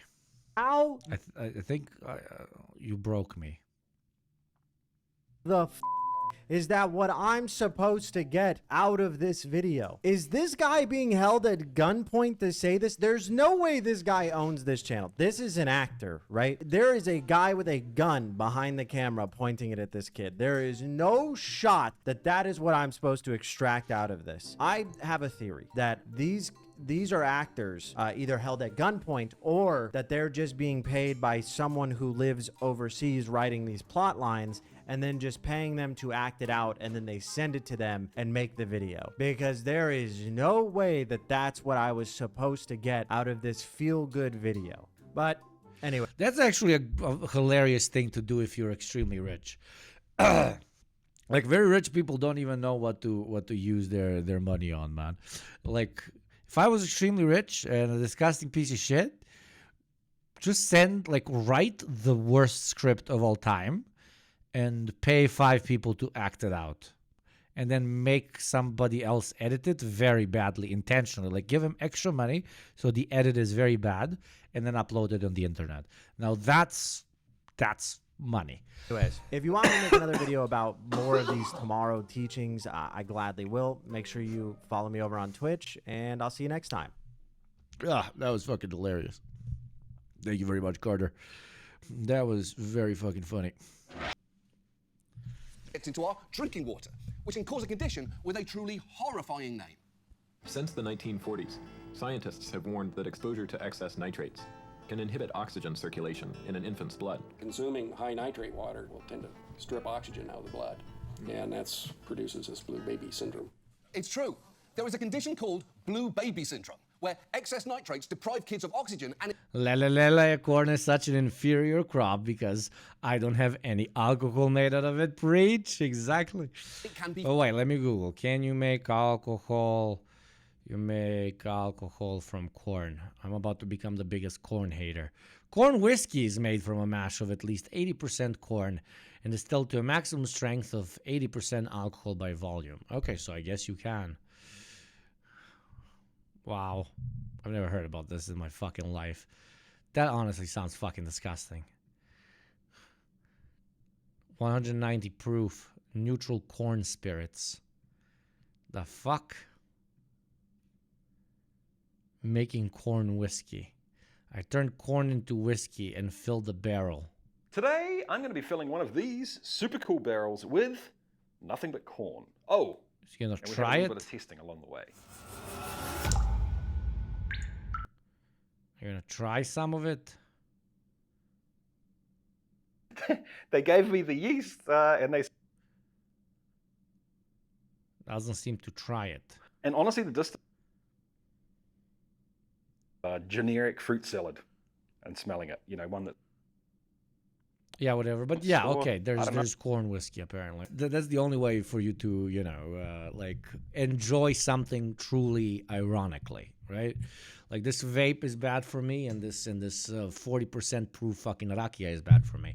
But with tobacco and alcohol and cocaine and cigarettes and all that shit, you know it's bad for you. So ironically, those industries, while absolutely awful and while they ruin so many people's lives, are far more honest than your local McDonald's selling you those fucking disgusting burgers and fries, because it's trying to tell you it's nutritious. It's trying to tell you it's food, while at the end of the day, it's not really. The fucking chips, the fucking snacks, the fucking cornflakes that now they're pitching to us can be eaten for breakfast, lunch, and dinner, and so on. That is why I have greater dislike for them than for arguably equally awful industries, but at least a bit more honest. And not more honest because they want to be honest, but because we force them into being more honest about how this shit damages our bodies. So they know, we know, it's kind of a relatively fair game, an interaction between the two parties, right? Well, the other guys are like, no, look, we put a tiger on the cornflakes. Give this to your child. It has like vitamin B, even though it has like 700 emulgators, etc., etc. Jesus Christ, I didn't think that 1/4 of today's stream is going to be about fucking corn. Thank you, John Oliver, fucking British people. Now we move on to another small channel that we are watching today, Mind Theater. This video looks interesting. Designed in the USSR.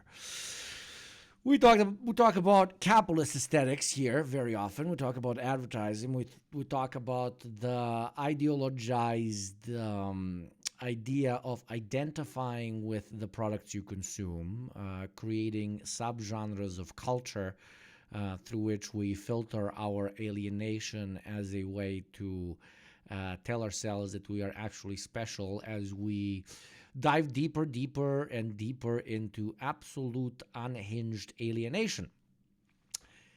Now, let's look at how people with a bit of a different approach, I do not know anything about this, designed things. Why does the AK look like the AK? Let us learn. Mods, please adjust the title. Thank you very much, and I love you.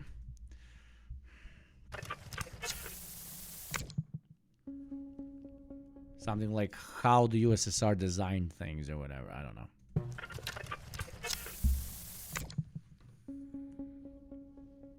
Soviet design, put simply, was brilliant. You could choose any field or medium from any time period. Their constructivist beginnings, influenced by Russian folk art and industrial worker movements, grand social artwork steeped in radical political theory and the Russian avant-garde, to their triumphant space art, their cosmic iconography, and psychedelic incandescent dreams of space, to their staggering architecture, from the stylings of Art Nouveau and the neoclassical revival to the brooding, brutalist structures of post-Stalinism, the stark beauty revealed through exposed, untreated concrete, and be overly inundated with the wealth of some of the most alluring and awe-inspiring visual marvels ever made.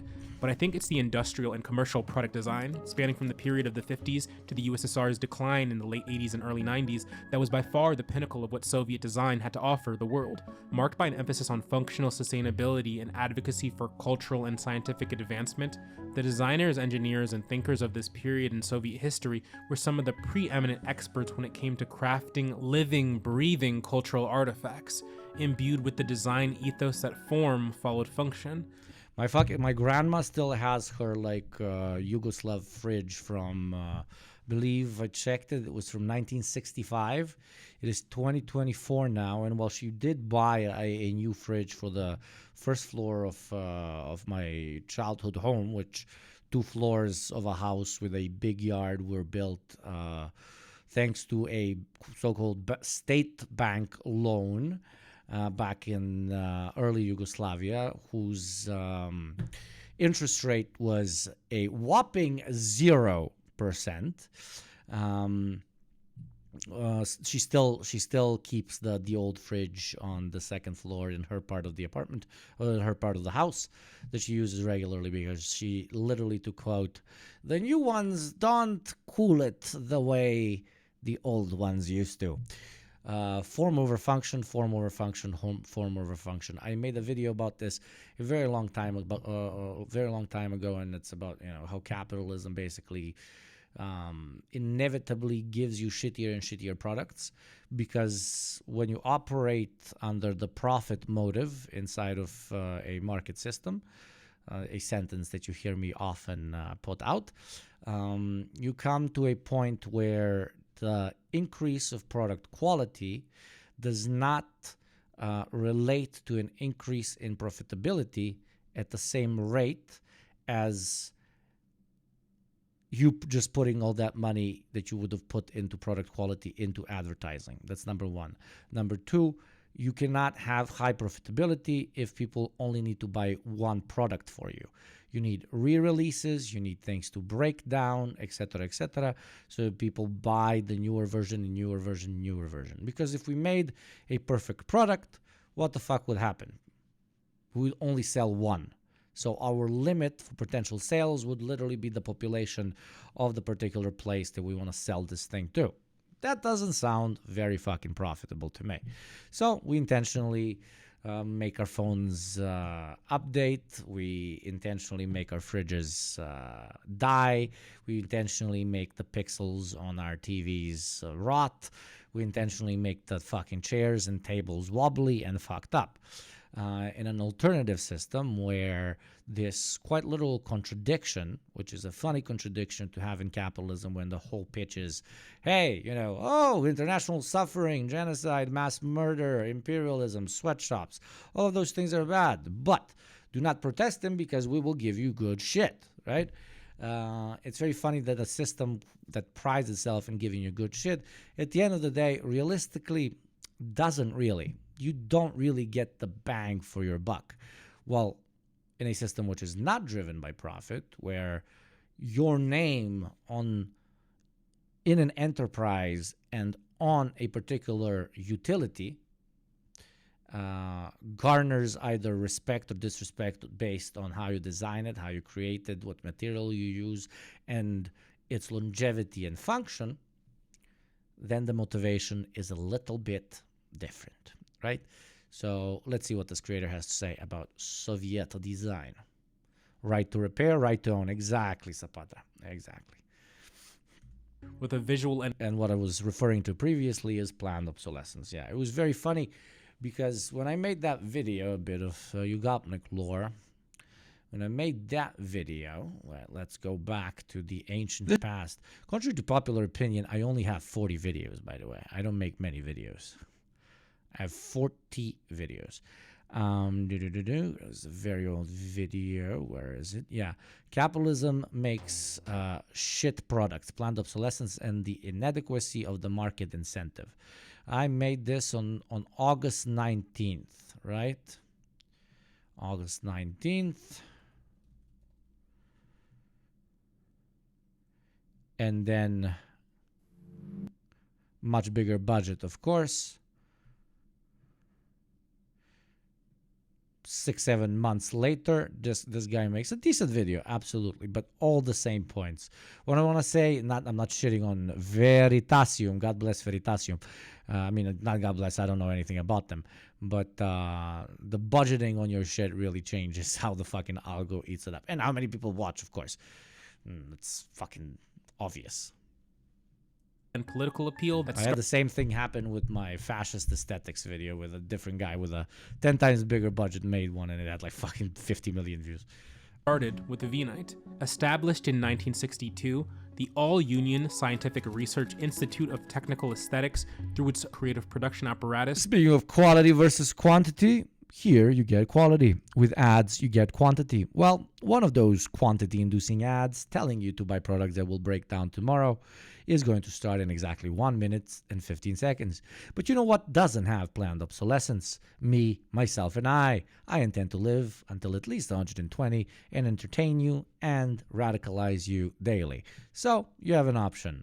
Planned obsolescence through advertising or a subscription to good old Ugopnik. The choice is yours. The ad will play in 1 minute. Thank you.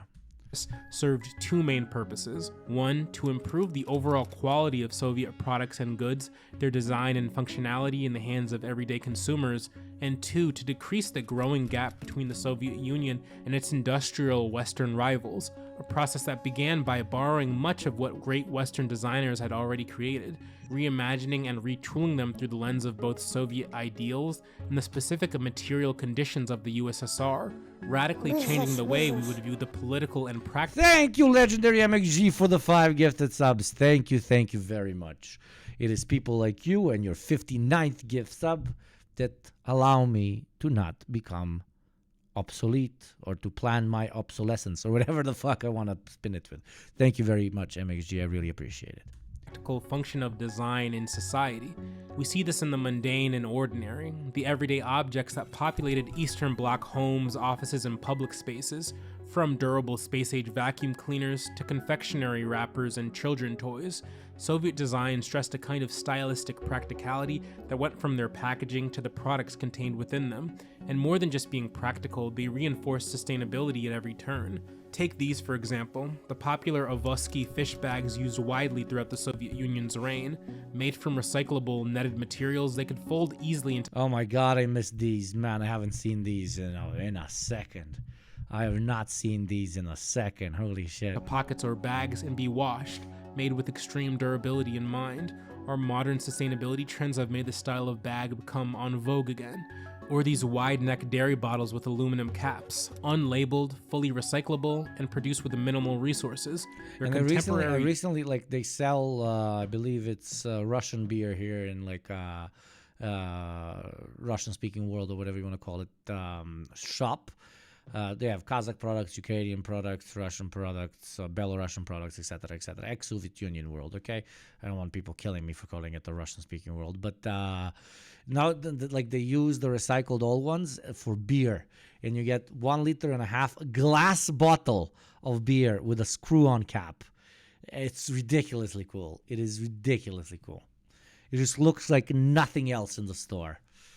And just getting beer, like large quantities of beer, so cheaper beer in a recyclable glass, in a recycled even, a glass bottle just gives it a completely different vibe. It's pretty cool. Clean packaging is the envy of the green companies that fill our grocery shelves today. As we move into some of the more ornate packaging and product design, we begin to see touches of artistic motifs from socialist realism, a Soviet art movement based in Marxism that sought to politically align the cultural art produced at the time with the state's own revolutionary history and development. This often took the form of dramatic, idealized portraits of Soviet leaders, portrayed in striking compositions. When it came to design outside of fine art, much of it sought to create the same emotional connection in consumers those canvases elicited. These philosophies extended from the ordinary to the more luxury products of the period, from Georgian wine labels adorned in cursive typography to elegant wine boxes and soft drink design. A woman's handbag alone. The design simply speaks the language of the culture of the time in which it is introduced. Nowadays, at least I can speak for the Western world, luxury is everything, basically. The quality of your product, you want to identify through its design as innately exclusive, innately difficult to get, and therefore something to be desired. In a different world, which we can very much so call the Soviet Union compared to today's world, a different world, excuse me.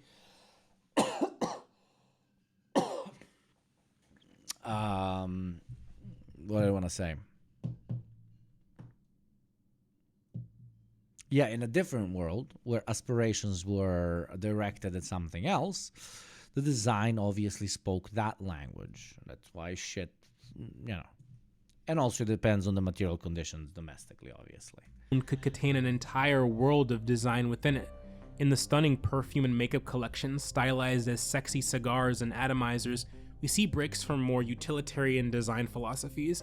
With elements of Art Nouveau frills and geometric constructivist patterns, they serve as handheld idols to a goddess of elegance and sophistication. And in the shaving kits, pipe tobacco, and cigarette tins of the period, we're reminded that cigarette cool was a force that went deeper than American advertising. Even the Soviets found it a vice worth overly indulging in through design. In praising these products, we of course must draw comparison to the work they were borrowed from, often German, Italian, and even American designers. This sewing machine by Tula takes after German counterparts of the time, featuring an electric drive and sleek chrome accents, though most Soviets preferred hand models by Singer. And this VN10 UP4 desk fan, designed by Reynold Weiss, bears a remarkable similarity to the Braun HL1, Weiss having worked as deputy designer at Braun under the formidable Dieter Bohr. We know it's worth noting why the Soviets imported so much design rather than work off their own original concepts. With a lack of professional design training in the Soviet Union, spread thin after fighting 2 world wars and a revolution, the country's infrastructure was simply not advanced enough for the Soviets to commit major resources. Yeah, they needed to decide what to commit resources to, and unfortunately, when you have a country that nowadays we cannot even begin to comprehend the devastation of, they put stuff into things that they considered more important at the time, such as mostly, heavy industry and industrialization. And they did not concentrate, one could argue, enough, or the other side would argue, why did they even do it? It's not socialist because they had commodity production, etc., etc. It's a whole argument I don't even want to get into today. This is a fucking 3-hour conversation, and I have my particular opinions about it. But yeah, they concentrated on this, which ironically the Americans during the Cold War in propaganda used extremely wisely. What am I talking about? Basically, they kept pushing rhetoric into the Soviet Union that you guys are poor because you don't have cool-looking shit. Look at how much cool-looking shit we have. That is what makes us a superior system, a superior country, and a superior culture, which, tying back into the conversation we had at the beginning of the stream for the big chads in chat that have been here since the beginning, is very ironic, because nowadays the biggest problem in the United States is that nobody can afford this very cool shit you told us makes us better than the Soviets, who could not even have any, because again their state concentrated on things like, I don't know, maybe healthcare for everybody and free apartments, death to homelessness, and 0% unemployment rate, almost 0%. But no, you have jeans and you have different types of coffee. I don't know which Soviet era leader, Cold War leader, let's call it, said. They said after the Berlin Wall fell and everything went to shit, we didn't lose because we had the worst idea. We lost because we didn't have different brands of coffee. But it is always what you don't have that you want. And that is why, ironically, it is, in the long term, at least in my opinion, important that we not only go through this capitalist experience, at least multiple generations, so that we can understand what we need and how much capitalism alienates us, but also, and arguably equally importantly, so that we know not to miss things that are extremely overrated. You don't know that you will not really miss not having jeans when you've never had jeans. You can't know that Coca-Cola is extremely overrated, or McDonald's, corn-fed beef, etc., if you've never tried McDonald's or corn-fed beef, etc., etc. So, in a weird way, us overindulging and overconsuming nowadays allows us to get more in touch with ourselves at a point when that gets boring. So we will not miss it once it is gone, even though it doesn't necessarily need to be gone with, post-scarcity, etc., in the long run. But yeah. It's not really a failure that the Soviets themselves could have predicted or done anything against, because again, zero homelessness is better than having quote-unquote cool shit, at least if you ask me. I don't know about you guys. But it gave a lot of bullets, let's say, both metaphorically and literally, to the American propaganda system during the Cold War, to chuck at the Soviets by saying, hey, look how nice our stuff is. Look at our records. Listen to this rock and roll. While they were shooting the very same black people that introduced rock and roll to them, but, different conversation. And on top of that, the Soviets did fucking idiotic shit, like when it comes to, only socialist realism, degenerate art, pretty things for the sake of pretty and no utility is bullshit. No, that is also devoid of human character and human spirit. And no, not everything needs to be political. Yes, I fucking said it. No, the fucking your, I don't know, fucking cake mixer doesn't have to speak volumes about socialist revolutionary mentality. It doesn't, okay? Towards manufacturing their own products.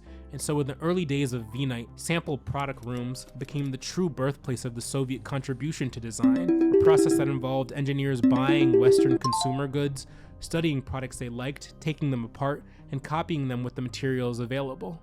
This sped up the process of their major goal, producing good functional design that could find itself in the hands of Soviet people immediately.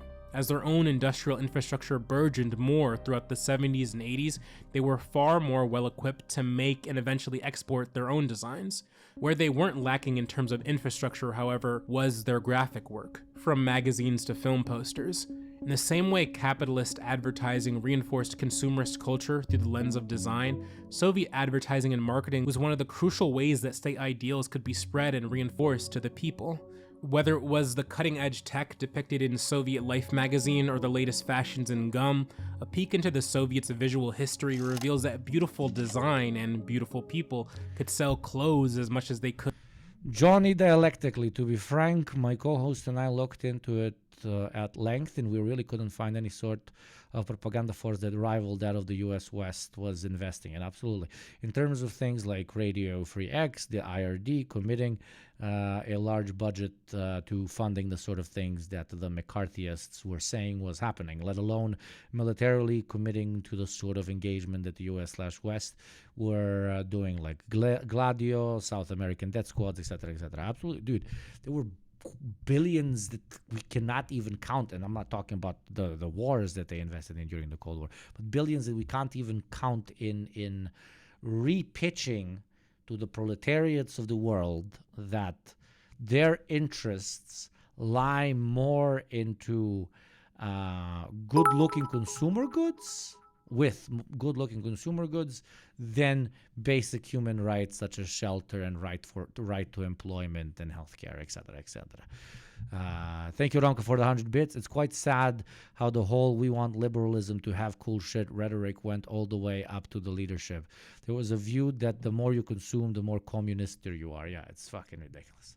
Ideology, and attention to graphic detail was something that was always prevalent in the Soviet approach to visual iconography. The dreamy graphic work of Myron Lukyanov is a testament to this. His movie posters were especially evocative and alluring. This one from the film White Son of the Desert is one of my favorites.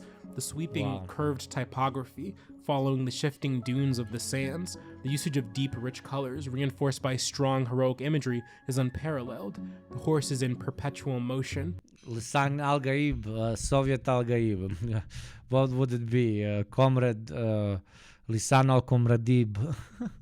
A gunman striking a pose full of Western sentimental bravado. At the bottom, an ominous head peeks out of the Fuck, I will get this poster for home. I had to watch the movie. And a scowling expression on his face, blinded under the hot desert sun. It's singular. Besides the emphasis on bold imagery that prevailed. Oh yeah, Bracton Art Deco was awesome. I love Art Deco. I spent an unnecessary amount of money on vintage Art Deco shit. And not even on the shit itself, but for it to be sent over from the US. Jesus Christ. In their cultural phenomenon, Soviet design was also well defined in its advocacy for tech and exploration of scientific fields of advancement, starting from an early age. Modular construction kits gave children early access to electronics, a provocation that would extend later in life to the stylish tape recorders and gramophones of the USSR's own digital information age. And the T2 made in Leningrad, through design alone, represents the changing shift from radio to the television age. It's Art Deco. I've seen these live. These are so big. No idea how big these are. God, my great-grandma, God rest her soul, lived till 99. I have two great-grandmas, one till 99, the other one till 94. I recently heard I have my great-grandma's sister lived till 122. Which, holy fucking shit, what the fuck. Maybe it's like internal Yugopnik family lore bullshit and we're lying to each other, but I don't know. I'm inclined to believe it because I want to live for a long time. But yeah, my great grandma, she was a very nice Catholic. No, she was a very strong, very aggressive, very, you know, borderline bougie Catholic lady. Very Catholic, like, wow, like very. She had this massive TV/radio set. They would get new TVs, etc., etc. She would always put them on top of that old set because she was very proud of it that they got back in the Yugoslav era. Stalinist era motifs concealing its newer age tech. This modular computer system by Sphinx takes the cake for me, though. Seemingly born out of a sci-fi dream, something left over from a Star Trek set, maybe. Its beauty overwhelmingly outweighs some of its edgier impracticalities. Disco ball stereo speakers, funky headphones, 2 removable touch displays. I mean, look at this thing. It's hard not to get envious. As Soviet design moved from the more decorative Stalinist approach to this elegant, functional Soviet modernism, we also note this radical shift in the USSR's philosophy and approach to design. Now far more well-equipped to meet the demands of the Union and more, Soviet design could serve its people as much as it did a wider world that appreciated it. This was especially true on the technical front. From alarm clocks, watches, and even cameras, to like architecturally bus stops and hospitals and military buildings and government buildings and party headquarters, etc., etc. Everything looked like the future is here. And nowadays, like in the post-socialist era, when you walk through most of Central, Eastern, Southern Europe, etc., borderline, like you see this new world, one that you like or dislike, your call. But you see vestiges of a past that could have been every 200-300 meters with the old decaying mosaics of the ideals of conquering space, of working class unity, of this imposant greatness towards which they, in both their pride and hubris, let's be honest, wanted to achieve. And it's kind of a post-apocalyptic feeling every time I go for a walk.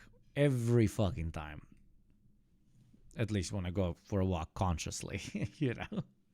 The Zenith E was immensely popular, with 8 million units produced over the course of its lifespan. You get reminded every day of what could have been. If you understand that era, at least, or try to. The Soviet Union's most exported camera. When it comes to exporting design, however, there's no bigger world stage than the Olympics. Their mascot for the 1980 Summer Olympics, Misha the Bear, was a smash hit. Made by talented children's author Viktor Chizikov, his soft, furry appearance and full-face representation was incredibly popular amongst viewers and visitors, increasing their emotional connection and engagement, a connection that was just as represented in the USSR's social awareness posters, which advocated for all fields, from textiles to technology to space exploration. Truly, when it came to design that was either transported globally or spoke globally, nothing could overshadow the indelible mark of power, of elegance, of quality that the very best Soviet design had to offer. When we take further note of the blueprints and prototypes, the designs that never left the cutting room floor, we're given an even clearer picture of the brilliance that transcends our modern perceptions of design. We stand in their shadows now, the named and unnamed people at teams that worked at V-Night and other design houses, the forces that encoded their design philosophy into the cultural artifacts that continue to astound us, artifacts that emphasize sustainability in a world of excess and waste, functionality in a world of overt gaudy luxury, and emphatic dreaming for a better future that extended from our worlds to the unknown. In bearing witness to these Soviet creations, I'm reminded that their ethos, just like their expressive design, was more than just a relic of the distant past, but an enduring mark they leave on a world that thanks them.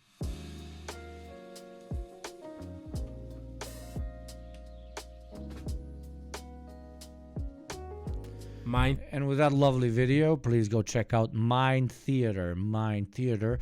We bring this lovely, lovely experience to a close.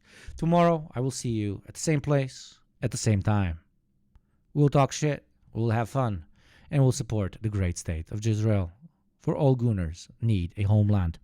I promised myself not to talk about the great Gooner homeland, but alas, I have. Thank you to everybody who's joined us today. Thank you to all the followers, all of you who are here and you have not clicked the follow button. It costs you absolutely nothing to do so. I would like to send my deepest respect to all the subscribers. Genuinely, like unironically, the show would not be possible. I would not be able to give as much time as I do to the streams instead of my other projects, to the show without you guys. And even more importantly, thank you very much to the brilliant fucking mods that make this work, basically. Not only possible, but make this work. Let's be fucking honest. So I salute you. I thank you. Stay radicalized. Stay happy. Wait for that weekend and then grind through the week or be a sleepy little baby. Once a week, we promise ourselves that we will raid the man who needs no raids, but we must give him respect as the great Khan of this lovely platform of ours, and that is Hasanabi. Go scream and make our small but important community feel heard over in this chat. Go say hi, have some fun. Thank you again for joining me. Tomorrow at the same time, it's going to be more energetic. It's going to be more intense. It's going to be more political. It's going to be more angry. I cannot fucking wait. See ya. Love ya. Bye-bye.